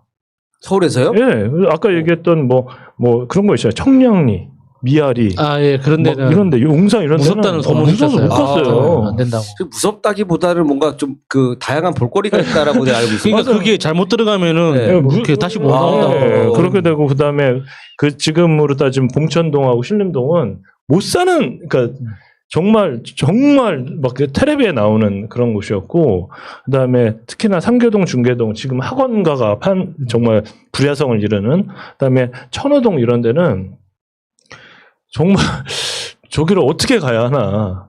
아까 지난 시간에 말씀하셨는데 성남에 계셨다고 그랬잖아요. 예. 그 친척분이 성남에 계셨는데 아까 저기 어디야 안국동까지 인사동까지 거기 중학교 때 거기까지 성남에서 간다는 건 그거도 되게 큰 모험이에요. 그렇죠. 되게 멀었던. 아침 일찍 일어나야지. 예. 오후 2시, 3시에 막 도착하고 막 그렇게. 근데 지금은 일단은 뭐 신도시라고 해서 이제 일산 분당, 뭐 과천 3본 이런 식으로 삥 둘러서 있잖아요. 그것뿐만 아니라 이제 남양주, 뭐 안산, 의정부, 심지어는 포창까지 이렇게 점점 도너츠 모양으로 점점 커지면서 이게 개발이 되는 걸 보면 정말 계속 불편하기만 해요. 저는.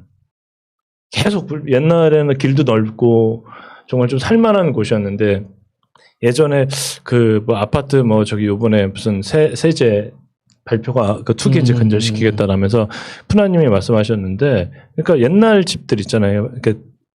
그 1988에 나오는 그런 집들 정말 위아래 집 살고 이런 앞에 평상 있어갖고 아줌마들 모여서 마늘도 까고 저도 그런 걸 좀 좋아하는데 아파트 문화가 되면서 많은 것들이 좀 잃어가고 있는 거 아닌가 제가 좀 올드 패션이라 그런 건지 모르겠는데 이런 생각이 좀 들어요. 근데 제가 이제 말 그대로 서울 이런 걸로 따지면 제일 생각났던 게 동네 이야기도 동네 이야기인데 올림픽 이야기가 좀 88 예. 서울 올림픽. 예, 86 서울 아시안 게임하고 88 올림픽. 이게 이제 정말 86 아시안 게임에는 2명의 슈퍼스타가 나왔죠. 그러니까 임춘혜 선수하고 임춘혜 선수가 아시안 게임이었어요. 예, 그래서 이제 3관왕을 했었어요. 원래는 2관왕인데 한 사람이 선을 넘어가지고 얼떨결에 이제 3관왕이 된 거예요. 대단한 기록이네. 3관왕 하셨어요. 대단한 거네. 육상으로. 근데 그 육상으로 유명해진 육상보다 라면으로 더 크게 유명해졌잖아요. 그렇죠. 근데 또 아까 좀 마음 아프게 해가지고 오히려 더 임춘혜 선수가 지금도 그 이름이 계속 오래 남잖아요. 자기는 싫었대요. 그게 왜 자기를 기록으로 판단을 해주지 자꾸 불쌍한 걸로 자꾸 얘기하고 그 다음부터는 우승을 못했을 때 라면 소녀 임춘의 배가 불렀나 이런 식으로 막 그게 나가고 막 그랬다. 지금도 이거예요. 남아 있는 우리나라 스포츠의 대 중에 하나죠. 그다음에 또 한 명의 스포츠 스타가 있었는데 최윤희 선수. 지금 배영의 지금 상관왕. 문체부 차관하는. 네 맞아요. 예. 그 남편이 그분이잖아. 여자. 헤비메탈. 맞아. 그 백두산에 그분 있잖아요. 근데 그때 이제 맞아. 뭘 했었냐면 이렇게 우승을 하면요. 우리나라는 그때 금메달을 따거나 이렇게 돼서 우승을 하면 한복을 입고 나와 이렇게. 최윤희 선수가 그 시상식장에 요즘에는 이렇게 체육복 단복 맞아요. 입고 태극마크 딱 입고 나오잖아요. 근데 한복을 딱 입고 남자들은 이렇게 머리에 이렇게 태극마크 그 두건을 이렇게 딱 두르고 예전에는 뭐 그랬어요? 목숨 걸고 했어요. 예. 운동선수들이 진짜 예전에 정말 그렇게 해서 되게 그때 한복 보면서 막 되게 기뻤던 기억이 되게 나요. 이제 그게 지나고 나서 이제 88 올림픽을 하게 되는데 이제 우리나라에만 원래는요. 올림픽을 하면 우리나라에만 있는 습관이에요. 그러니까 몇 일을 했다는 올림픽은 공식적으로는 없어요. 예, 맞아요. 그러니까 참가하는데 의의를 두기 때문에 없고 우리나라에만 있는 이상한 메달 집계 있잖아요. 그 딴 나라 안 해요? 안 해요. 안 해요. 딴 나라. 영어로도 막 집계하고 그렇게만 그러던데. 하지. 네. 그러니까 랭킹을 매기진 않아요. 누가 몇 개를 땄다, 누가 몇 개를 땄다는 있지. 그러니까 미국이 금메달을 50개를 땄어. 그러면 소련이 49개를 땄어. 네. 그러면 그걸로 끝인 거예요. 메달 집계를 하는 거지 랭킹 집계를 하지 않는데 우리나라는 또 메달 집계를 어떻게 하냐면 예를 들어서 마차란 선수가 여기가 뭐 예를 들어서 은메달이 10개야. 여기는 동메달 20개야. 난 금메달 달랑 하나야. 내가 1등이야. 메달 집계가 맞아, 이렇게 하더라고요. 맞아요. 그거보다 더 외국에는 점수가 또 있어요. 이런 식으로 해서 들어가는데 우리나라 연금 점수도 금메달은 뭐 100점. 연금이 110점이면 금메달은 100점. 근데 은메달은 10점 뭐 이래요. 뭐 70점 이렇게 주는 게 아니라. 그래서 아무리 은메달을 따도 그러니까 금메달에 못 미치는 그러니까 거죠. 이제 은메달 따면 눈물이 그냥 그렇게 많이. 왜냐면 그렇죠. 좀만 더 잘했었으면 이게 맞아요. 완전 바뀌잖아요. 사실 금메달하고 은메달 차이라는 게 세계 1등, 2등이잖아요. 그렇죠. 예. 실력 차이가 있는 게 아니잖아요. 네. 정말 특히나 투기는 운의 차이도 있고 부상에 대한 차이도 있는데 우리나라가 그때 4등을 한 거예요. 4등. 1등이 누군지 아세요? 1등. 서울 올림픽 때. 1등이 중국. 소련이었어요. 소련. 소련. 소비에트 연방. 예, USSR 뭐 소비에트 소셜리스트 리퍼블릭 그래서 그때만 해도 미국하고 소련하고 한참 경쟁할 때 아니에요? 근데 2등이 누구냐면 2등이 더 웃겨요. 미국일 것 같잖아요. 네. 동독이야, 동독. 동독? 예. 독일. 미국이 3등이야. 그러고 보니까 그때 독일이 통일하기 전이구나. 88년이면. 그래서 뭐가 있냐면 메달이 가장 많이 걸린 게 육상, 수영, 체조. 이게 세 개가 가장 많이 걸려 있거든요. 그러니까 원래 독일 쪽에 체조를 또 맞아요. 잘해요. 예. 루마니치인가? 코마네치. 코마네치인가? 그게 독일에는 아니고. 일단 그렇게 됐는데 정말 거기서 성형수술 코마네치.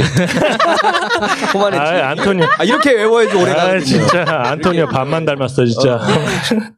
그래서 일단은 그렇게 돼서 그때가 뭐가 있었냐면 80년 올림픽에는 모스크바 올림픽이 있었는데 그때는 이제 참여를 안 한 거예요. 둘이 싸워가지고 미국하고 그러니까 60개 국가가 보이콧을 했어요.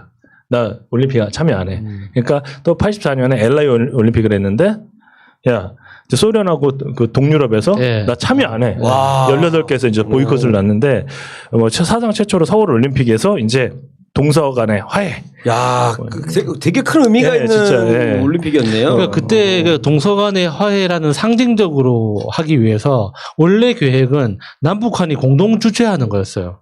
열리는 것도 절반은 평양에서 하고 절반은 서울에서 하는 걸로 돼 있었는데 그 87년도에 그 칼기 폭파 사건으로 이렇게 해가지고 전두환이 다 캔슬시킨 거지. 그래서 일단은 그때 올림픽을 계기로 우리나라가 이제 어마어마한 그 스포츠, 외교, 경제 쫙 올라가기 시작했잖아요. 근데 이제 또 올라가게 된 게 정치의 선진화와 민주주의까지 이제 이렇게 올라가게 돼서 그 사람들이 얘기하는 거죠. 김영하 그 소설가의 책을 보면 1988년을 형식적 민주주의라고 얘기를 더 한대요. 민주주의인데 아주 형식적으로. 그다음에 이제 10년 후인 1998년에 이제 IMF가 터지고 나서 하는 얘기가 현실적인 뭐 자본주의 돈이 최고다. 네. 맞아요. 그 예. 시작이 그때 IMF가 끝나고 나서 피도 눈물도 없이 돈이 최고고 내 아파트가 최고고 내가 뭐 물려줄 뭐 있어야 된다. 약간 그렇게 많이 맞아요. 바뀌었던 것 같아요. 가치관을 좀 바꿔버렸던 네. 그때예요. 맞아요. 그래서 저는 고등학교 때 뽑혀갖고 저 운동선수여서 그런지 저 자원봉사를 나갔어요. 저 피켓을 들었거든요. 그래서 빰빰빠라빰빰빰빰 막 이렇게 막 음악이 나오면 이렇게 맞춰서 이렇게 돌고 해야 되는데 거기서 컬렉션을 많이 했어요. 그러니까 뭐 마분지 모자, 그 태극마크 새겨진 거, 그 티셔츠 그때 코롱 액티브에서 티셔츠를 2개를 나눠줬어요. 정말 달고 달 때까지 입은 거예요. 하나는 호랑이 마크 있는 거, 네, 호돌이. 코롱 액티브 딱 그리고 서울 이렇게 딱 그려져 있고 올림픽 마크가 있는 거 정말 우리 자원봉사자 사람들한테만 주는 거거든요. 그다음에 그때 배지 교환이라는 걸 많이 했었어요. 그래서 뭐 외국 사람들하고 그리고 외국 사람의 그런 걸 보면 외국 사람은 볼 일이 많이 없기 때문에 무슨 농구나 막 그런 거 핸드볼 뭐 이런 거 하면 괴물들 같아요. 키나 뭐 팔다리 발육 상태가 그때는 우리랑 아니, 완전 다를 때잖아요. 여자가 괴물 같은 거 있어요. 괴물 진짜로 너무 크니까. 엄청 크고 여자 농구 선수가 이렇게 지나가는데 정말 그러니까 나 중공이었잖아요. 그 중공이 큰 그 여자 선수가 있어요. 괴물 같은 그 보면 깜짝깜짝 놀라요. 그래서 그것 때문에 정말 이렇게 서울 올림픽을 계기로 우리나라가 준비를 되게 많이 했는데 중공이라는 표현도 참 오랜만에 들었어요. 네, 중화 인민 무슨 공화국인가? 네. 그래서 거기서 이제 또 슈퍼스타가 2명이 제가 진짜 생각나는 슈퍼스타가 2명인데 한 명은 뭐냐면 벤 존슨이라는 선수예요. 달리기. 네, 칼 루이스라는 선수가 항상 제시 오웬스라는 옛날에 그 육상 상가랑을 했던 사람과 비교가 되는데 원래 칼 루이스는 100m 전공이 아니에요. 예. 원래는 넓이뛰기 전공이에요. 근데 넓이뛰기에 도약을 쫙 해서 팡 뛰고 도약을 해서 하다 보니까 보통 넓이뛰기 선수가 100m도 같이 뛰거든요. 그런데 그 꽃이 그거잖아요. 100m 남자 100m 탁 출발하면 막 어깨가 이만해가지고 캐나다의 벤 존슨이 뭐라고 했냐면 나는 남의 등짝을 보면서 평생 뛰어본 적이 없다. 그래서 도발을 딱 하는 거예요. 근데 칼 루이스가 한국이 위험하다. 칼 루이스가 그 머리 스타일도 되게 웃겼었거든요. 그래서 얘가 일본에서 훈련했어요. 되게 재수없게. 훈련을. 네, 그래서 그 올림픽 대기 적응 훈련을 하는 건데 그렇죠. 일본에서 했구나. 네, 나는 한국 싫다 위험해서. 그래서 이틀 전인가 입국해서 그리고 이제 시합을 뛰었는데 벤 존슨이 이긴 거예요. 그것도 엄청난 차이로. 근데 벤 존슨이 약물에 딱 걸린 거예요. 그래갖고 이제 급격하게 이제 머리 뒤집어 쓰고 모자 뒤집어 쓰고 이제 갔던 게 있고, 그다음에 또 하나 정말 웃긴 게 뭐냐면 글렉 그 르가니스라는 선수인데 그렉이라는 선수거든요. 되게 잘생겼어요. 그 아빠하고 아들하고 그 뭐지 그 영화 배우 이렇게 턱 이렇게 스파르타쿠스 옛날에 나왔던 옛날에 그 사람 누구죠? 턱 이렇게 생겨가지고 스텔. 예 아들도 되게 유명한 그거잖아. 그 남자 배우잖아 미국에. 네. 앤디 가르시아. 앤디 가르시아. 그러고 앤디 가르시아 말고 아빠 옛날 스파르타쿠스에 나왔던 그 옛날에 뭐 배너 뭐 이런 데 나오고 뭐 하여튼 뭐 있어요. 율브리너. 거기 때가 아니에요? 그런데 여하간에서 되게 잘생긴 배우인데 이제 다이빙 선수예요. 다이빙이 이제 스프링보드하고 플랫폼으로 돼 있는데 플랫폼은 10m 그러니까 3, 5, 7, 10 이렇게 돼 있고 스프링보드가 1, 3, 5 이렇게 돼 있는데 3m 스프링보드가 제일 재밌어요. 1, 2, 3, 빵 하는데 이 사람이 빡 떠서 2바퀴 반을 딱 도는데 여기에 머리를 뒤통수 뒤통수 빡 까진 거예요. 그래서 물속에 들어갔는데 피가 쫙 올라왔었죠. 어떻게 됐어요? 그러고 나서 아무렇지도 않다는 듯이 그 다음날 머리에 이만한 뒤통수 이만한 걸 붙이고 기저귀 같은 거 붙이고 그리고 나와갖고 3바퀴 반을 돌고 또 해? 금메달 딴 거예요. 진짜?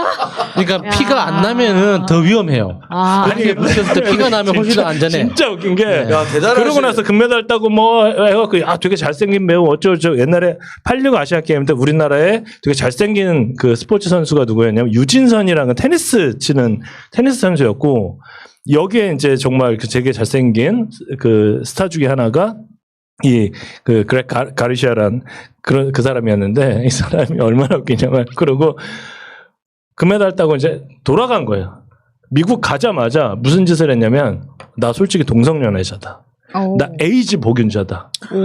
뭐야? 나 에이즈 복균자다. 그래갖고 이걸 폭탄선을 한 거예요. 그래서 갑자기 각 해외식 다 끝나고 각 나라로 다 돌아가는데 거기 있던 선수들 자원봉사 피 안에서 막 마시고 그 코 속에 들어가고 물 먹고 했을 거 아니에요. 그러네.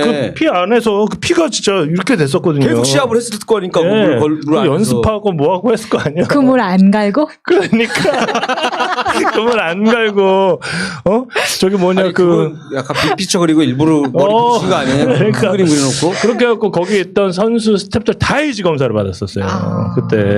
그때 그 참가했던 사람 중에 또 에이즈 복균자가 한 명 있었는데 매직 존슨이라고 농구 선수. 네, 농구 선수. 네.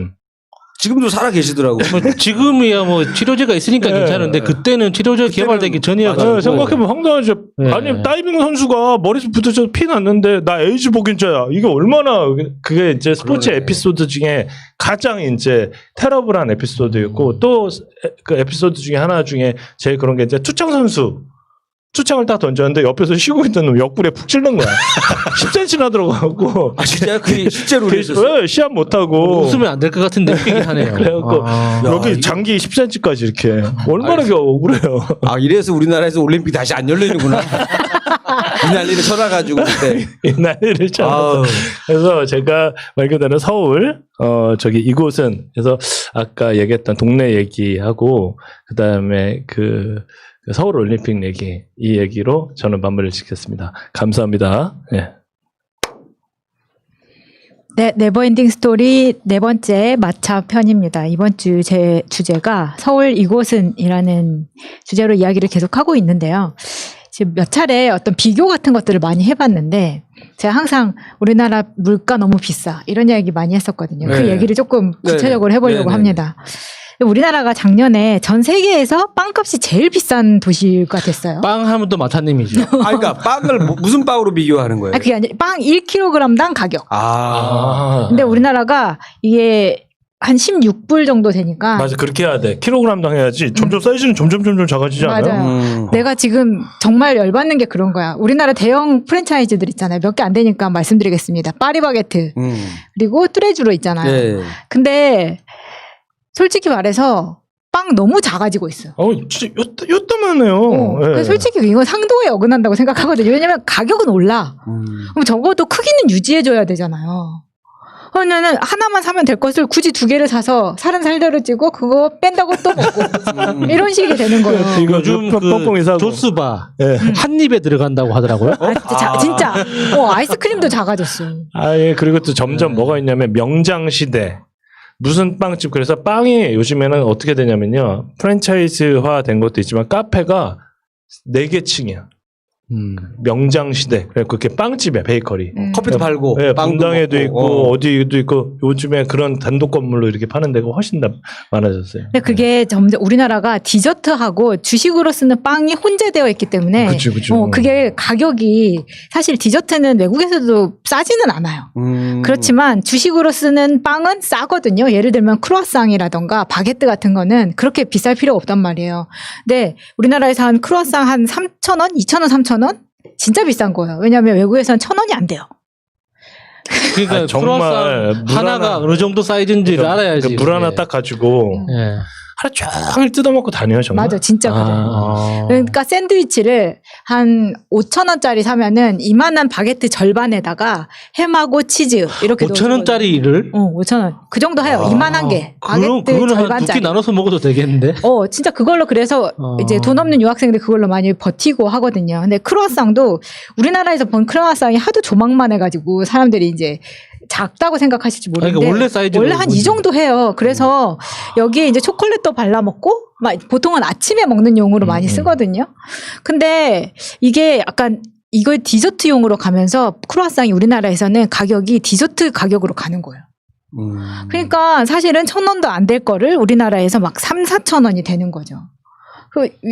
어떻게 먹을 수가 있죠? 저는 크루아상이 원래 요만한 조망만 해가지고 한 입에 다 먹는 건 원래 그런 건 줄 알았는데 그게 아니라 그 사이즈가 훨씬 큰 거예요. 네, 맞아요. 그렇죠. 그래서 네. 아침에 이제 잼 발라 먹고 좀 이런 용도로 쓰는 건데 많이 비싸서 그렇기도 하고 그 다음에 그 물가로 쳤을 때 우리나라도 계속 비싸다 그래서 1위를 찍은 적도 있는데 최근에 자료로 보면은 1위가 지금 홍콩입니다. 근데 홍콩이 왜 이렇게 됐냐면 이 본토에서 부자들이 엄청 많이 들어와가지고 홍콩의 물가를 대체적으로 올렸는데 홍콩은 가장 큰 문제가 뭐냐면 임대료예요, 임대료. 그러니까 뭐 사진에서도 많이 보셨겠지만 예를 들면 이 자료에 의하면 방 2개의 임대료가 860만 원. 월에. 그러면 사실 일반인이 살 수가 없잖아요. 그 수도에 있는데 얘기하는 거겠죠. 아니 홍콩은 그냥 요만하니까 한 서울의 6분의 1 크기. 그냥 뭐 특정 지역이 아니라 그냥 전체적인 평수가 네, 21평에 15명이 사는 거야.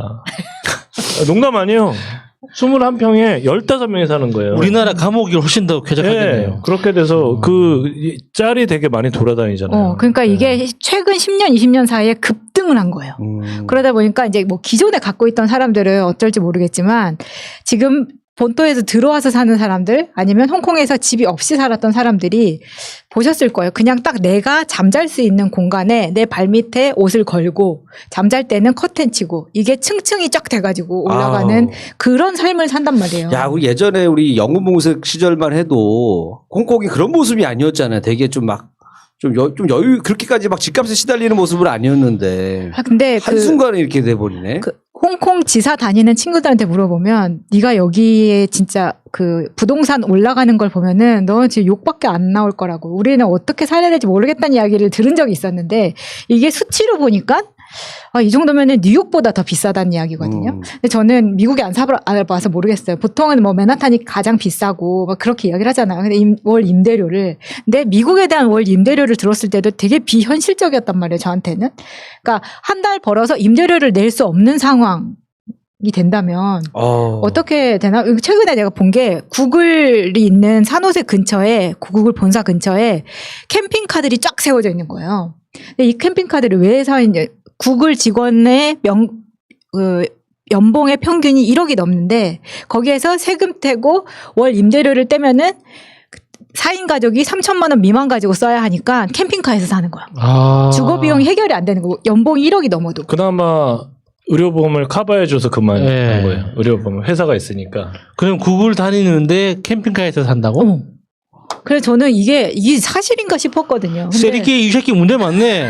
아니 그리고 저기 뭐야 그 뉴욕에서 이제 문제가 뭐냐면 보통 이렇게 정말 그 누구지 고리대금 많이 하는 사람이 누구죠? 유대인? 예, 유택에 이제 허름한 아파트 있어요. 거기 가갖고 정말 혼자 살면 다행이고 보통 둘이 사는데 보통 2,000불 내거든요. 250만 원 둘이 사는데 허름한 아파트 정말 누가 봐도 바퀴벌레 진짜 이따시 많은 거 나오는 아파트고 겨울에는 난방도 잘 안 되고 이러고 그 다음에 그 뉴욕의 문제가 뭐냐면. 그래도 그러니까 뉴저지에 안 살고 이제 뉴욕에 살면 지하철이 위험해서 못 다니니까. 근데 차를 갖다가 몰면 300만 원. 월. 그냥 내는 거예요, 그냥? 아니야, 파킹비. 파킹라. 나 파킹하는데 300만 원씩 3,000불 정도 한다니까요. 와, 말이 안 나온다. 그러니까 뉴욕에서 조그만 아파트 있고 그다음에 차 한 대 굴리는 유학생이다. 그리고 뉴욕대를 다닌다. 그러면 이제 아빠가 이제 한국에서 넣어주고 나경원 씨 궁금하네. 네. 갑자기. 네. 그렇게 되는 거죠. 그런데 그 뉴욕 아파트 이야기하니까 생각나는데 트럼프의 사위 있죠. 쿠슈너. 쿠슈너가 거기서도 얘는 트럼프만큼은 아니지만 그 유태인 가족 회사예요. 그 부동산 회사. 근데 여기가 어떻게 악덕한 짓을 저지르냐면 이 아파트 한 채 이 건물이 쿠슈너네 거면은 여기에 우리나라처럼 월세 보조금이 들어가는 가족들이 있는 거예요. 근데 이 가족들이 살고 있는 집 옆집을 공사를 엄청 세게 해. 그래서 이 사람들이 살 수가 없게 만드는 거예요. 그래서 이 사람 쫓아내. 그러면 이 월세 보조금 받는 집이 없어지니까 이 집을 리모델링 해가지고 완전 비싸게 되파는. 그걸 계속하고 있는 거예요. 그래서 쫓겨난 그 평범한 가족들이 너무 많아서 쿠슈너를 고발하면 대치기로 고발하고.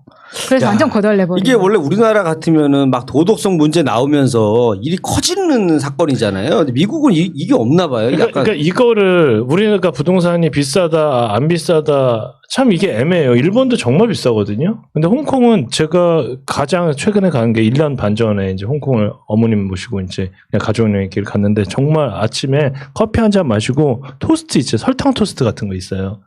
그 계란에 그걸 뭐라 하지? 프렌치 토스트라고 하나? 그 계란에 이렇게 적셔갖고 이렇게 하는 거 있죠. 그거 하나 먹었는데 7불이에요. 홍콩 8,000원. 아니, 미화로. 아. 뭐 이거 8,000원이나 돼? 정말 그랬는데 정말 거기가 싼 집이거든요. 이래서 요즘에 이런 예. 말이 없어졌구나. 홍콩 보내줄까? 이런 말이 없어. 옛날에 어렸을 때는 되게 뭐가 좋고 앞서가고 막 이런 거였는데 지금은 홍콩 보내줄까 막 비명 지를 것 같아. 근데 어디서 드셨는지 모르겠는데 홍콩이 부동산 가격이 굉장히 높지만 예. 그 식당에서 먹는 외식비가 되게 싸요. 그거는. 외식비가 싸서 홍콩의 아파트의 구조를 보면은 주방이 완전 작아요. 없어요. 예. 나머지 그게 7, 규모에 8불이에요. 왜냐면 무조건 다 나가서 외식하는 거야. 그래서 여자들이 뭐 그 음식을 하고 이런 문화 거의 없어요. 남자들이나 뭐 퇴근할 때 저녁에 집에 가서 가족들하고 네. 먹을 걸 밖에서 사가지고 들어오는 시스템이기 때문에 외식비가 싸요. 그러더라고. 아침도 거의 집에서 잘 안 해 먹고 나가면 이렇게 아침 이렇게 만두 같은 거 파는 가게들이 많더라고요. 만두하고 머리를 이렇게 붕 떠가지고 그 와플 있잖아요. 와플에 커피 한 잔 마시고 그거 들고 이렇게 예, 학교 가고 그래요. 우리나라처럼 예. 이렇게 아침 막 예전에 보면 우리는 요즘은 안 그러지만 예전에는 같이 막 엄마가 밥 차려주면 이제 아이들하고 아빠하고 같이 밥 먹고 이렇게 출근하고 이런 분위기가 없네. 그리고 2위가 파리, 3위가 싱가포르, 그리고 파리도 4위. 그렇게 비싸요? 아니 원래 파리는 비싼데 대신에 나중에 월세 같은 경우에 정보 보조금이 있고 그 생필품 가격 같은 경우에는 한국이랑 그렇게 차이는 안 나는 것 같아요. 오히려 우리나라가 더 우유 비싼 고기 게 싸죠. 있어요. 예, 우유 고기 되게 싸죠. 우유 고기가 엄청 싸요. 예. 그러니까 사실 내가 먹고 사는 데는 큰 부담이 없어요. 쌀 1kg에 1,000원. 그러니까 우리나라보다 훨씬 싸긴 하죠. 내가 먹고 살려고 한다면. 밥하고 고기만 줄창 먹으면 나는 서바이벌 할 수 있어. 그러니까 먹고 사는 데는 지장이 없는데 자고 싸는 데는 이제 문제가 많은 거 아니에요. 거기다 힘든 이제 거 아니에요. 주거비가 비싸기는 네. 하죠. 근데 그 다음에 이제 4위가 서울이거든요. 물가의 4위. 야. 이거는 뭐 맥주 가격이라던가 보통 기준을 잡을 때 그 다음에 남자의 정장, 이 투피스 정장으로 잡더라고요. 근데 정장으로만 따졌을 때 나는 남자 옷을 몰라서 지난주에 우리가 여성복 이야기를 많이 했지만 1위가 우리나라예요. 우리나라 진짜? 비싸요? 네. 그렇게 비싼 거 사 입는 사람이 많지 않을 텐데. 근데 이게 2,000불 이상 하더라고. 그러면 220만 원, 240만 원 정도 한다는 야. 거거든요. 그러니까 1년에 옷값을 그만큼 쓴다라는 거예요? 그게 왜냐면 한 벌을 그렇게 쓰는 사람은 연예인도 그렇게 잘 안 맞히는데. 근데 그러니까 이 보통 중위 가격 있잖아요. 중위 소득. 그러니까 이게 평균 소득 말고 도시 근로자 중위 소득으로 봤을 때 이게 우리나라 브랜드 중에 그 코오롱에서 나오는 그 남성 브랜드 있잖아요. 네. 코오롱 계열 브랜드들이 굉장히 비싸거든요. 그러니까 이 아우터 하나에 보통 80만 원, 100만 원씩 이렇게 해요.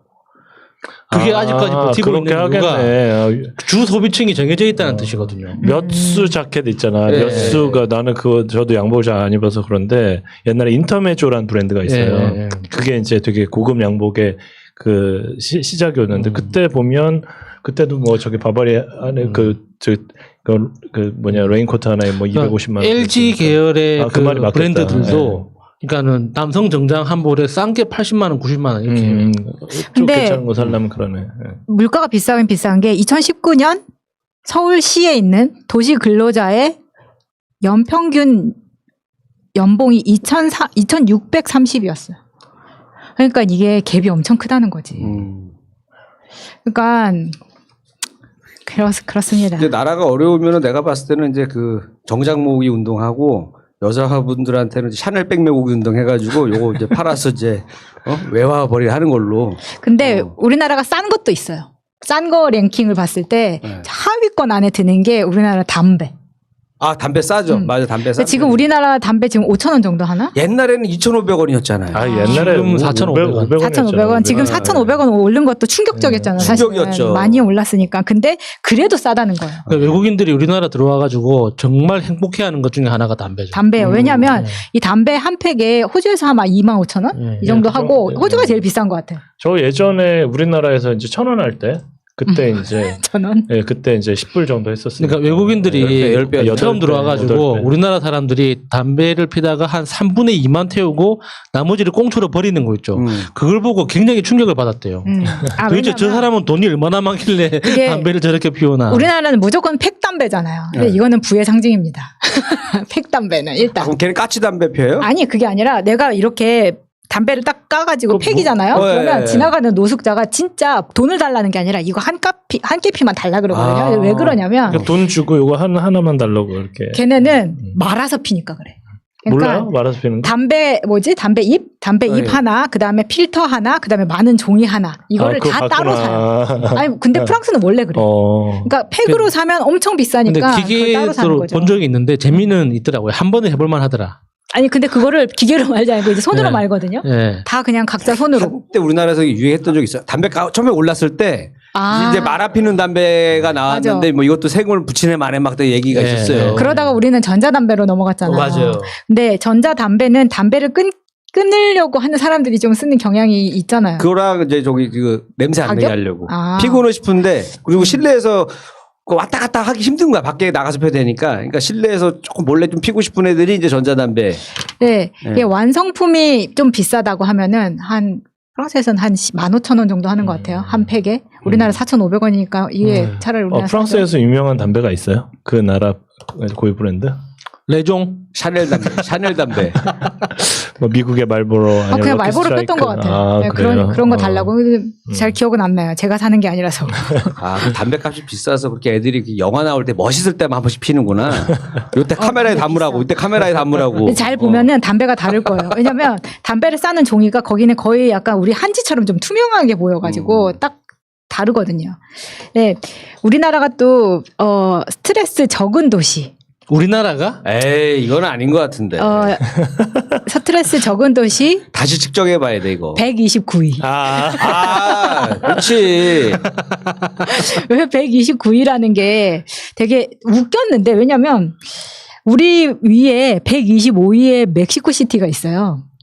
그리고 브라질의 리노데자네루가 119위. 우리 높아요. 높아요. 근데 왜냐면 거기는 그냥 지나가다가 가방 뺏고 총 쏘는 나라잖아요. 네, 근데 네. 그 나라보다 우리나라가 더 정신적으로. 스트레스 지수가 더 높다는 거예요. 차라리 물건을 빼서 이놈들아 정신적으로 더 괴롭히고 있다라는 거 아니에요, 우리를. 맞아요. 그러니까, 그러니까 우리가 막 비교하는 거랑 뭐 여러 가지 아는 것도 많고 좀 한국 분들이 똑똑하잖아요. 그러다 보니까 지식도 많고 그러다 보니 뭐 이게 잘못된 것 같고 저게 잘못된 것 같고 막 혼자 막 폭발하는 게 맞나 봐 지금. 진짜 그래요. 그래서 확실하게 스트레스는 좀 위로 가면은 지금 1, 2, 3위가 제가 찾다가 놓쳤는데 아무튼 우리나라가 100 아니 계속 찾는데 끝이 안 보이더라고요. 그러니까 끝이 아까 안 예전에 하여튼 뭐 우리 OECD 뭐 관련된 거로 했을 때도 웬만한 거 뭐 원인 불명 사망률 1위 한국이 그다음에 뭐 그 당시 뭐 어린 10대 자살률. 10대 자살률. 등록금도 있었고 뭐 하여튼 여러 가지 다 좀 많았었어요. 높았었어요. 안 좋은 게. 우리나라가 치안은 굉장히 좋은데 거의 1위 정도 할걸요? 치안이 굉장히 좋음에도 불구하고 스트레스 지수가 높다는 거는 좀 시사하는 바가 큰데 제가 1위부터 11위까지가 전부 다 유럽이에요. 근데 유럽 중에서도 1위가 독일의 스투트가르트. 거기가 왜 스트레스가 많아? 없다고. 없죠? 없는데 1위. 아, 2위가 룩셈부르크, 3위가 또 독일의 하노버, 4위가 베른, 5위가 뮌헨. 그러니까 이거 보면 다 복지가 잘 돼 있는 나라들이. 베른이 어디야? 스위스죠. 예. 특히 룩셈부르크 같은 경우는 요즘 거기에 교통체증이 심해져가지고 그 시민들 민원이 굉장히 심하대요. 근데 막상 가보면 한국 사람이 가보면 설날에 서울에 사람 빠졌을 때 그 분위기 있죠. 길이 한산해가지고 차 몇 대씩 가는 그 분위기래요. 근데 룩셈부르크 시민들은 그것 때문에 너무 스트레스 받는다고. 원래 차가 없어야 되는데 차가 다닌다고. 유타가 앞에 4대 있으면 하나잖아. 근데 제가 가본 데 중에서는 물가가 가장 충격적이었던 게 스위스거든요. 근데 지금 보니까 스위스의 빅맥, 맥도날드에서 사는 빅맥 가격이 얼마냐? 18,000원이야. 아, 역시 스위스네. 갈비탕 35,000원. 그러니까 그래서 김치, 그냥 그 깍두기 백화점 세트도. 지하 푸드코트 같은 데서 둘이서 샌드위치에 음료를 먹었는데 6만 원이 나온 거예요. 그러니까 너무 충격이었지. 여기서 아무것도 못 하겠구나. 이런 생각이 들더라고요. 아, 아까 스위스가 그래서 국기를 약간 그 적십사처럼 해놨잖아요. 상처받은 데다 바르라고 이렇게 빨갛게. 네. 너 놀라지 말아라. 이거 느낌이 있구나. 우리나라가 이제 서울에 대한 이야기를 하다가 여기까지 조사를 좀 해봤습니다. 얘기는 여기까지입니다. 네. 자, 오늘 네버엔딩 스토리, 서울 이곳은으로 한번 이야기를 시작해봤습니다. 서울, 뭐, 지방 사시는 분들한테는 뭐 예전에 비해서는 이제 막 그렇게 막 가고 싶은 동네 뭐 이거 이러진 않을 것 같아요. 많이 그런 신비감이 많이 좀 사라졌고 거기서도 요즘에는 이제 뭐 아파트 값이다 뭐다 해서 이제 아유 서울 못 살겠다 하고 이제 좀 주변에 있는 경기도권으로 빠지시는 분들도 많고 뭐 여러 가지 이런 일들이 있습니다. 그래서 또 서울을 또 책임지고 계신 우리 또 시장님들의 역할도 굉장히 크고 중요한 뭐 이런 순간이다 보니까 저희가 이제 서울에 대해서 한번 좀 이야기 나눠봤고요. 자 앞으로 우리 서울은 이제 이제 교통이 발달하고 뭐 계속 발달하다 보면 점점 이제 그런 이미지는 없어질 것 같아요. 모두 어느 지역에 살아도 저도 이제 막 점점 경기도권으로 가고 그 이후에는 또 어디로 갈지 몰라요. 그래서 예전처럼 이제 살아봐서 그런지 모르겠지만 이제 뭐 다른 동네도 더 좋은 것 같다라는 생각도 많이 하고 있는 그런데 어쨌든 그 예전에 과거에 대한 뭐 회상을 좀 많이 해봤던 것 같습니다. 자, 우리 네버엔딩 스토리는요, 앞으로도 계속 색다른 주제로 이야기를 할 겁니다. 여러분들 많은 사랑 부탁드리겠고, 유튜브 구독과 좋아요 많이 눌러주시기 바라겠습니다. 자, 저희는 다음 주에 다시 인사드리도록 하겠습니다. 감사합니다. 고맙습니다. 감사합니다.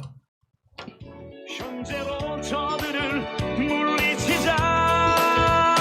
바이러스에게는 마스크가 없다. 어서 가자 바이러스보다 먼저. 그러니 내일보다 먼저 가자. 우리들의 희망을 형제이게 하자. 설령 그것이 내일이라 해도 현재로 저들을 물리치자. 바이러스에게는 마스크가 없다. 어서 가자 바이러스보다 먼저. 바이러스에게는 마스크가 없다. 어서 가자 바이러스보다 먼저.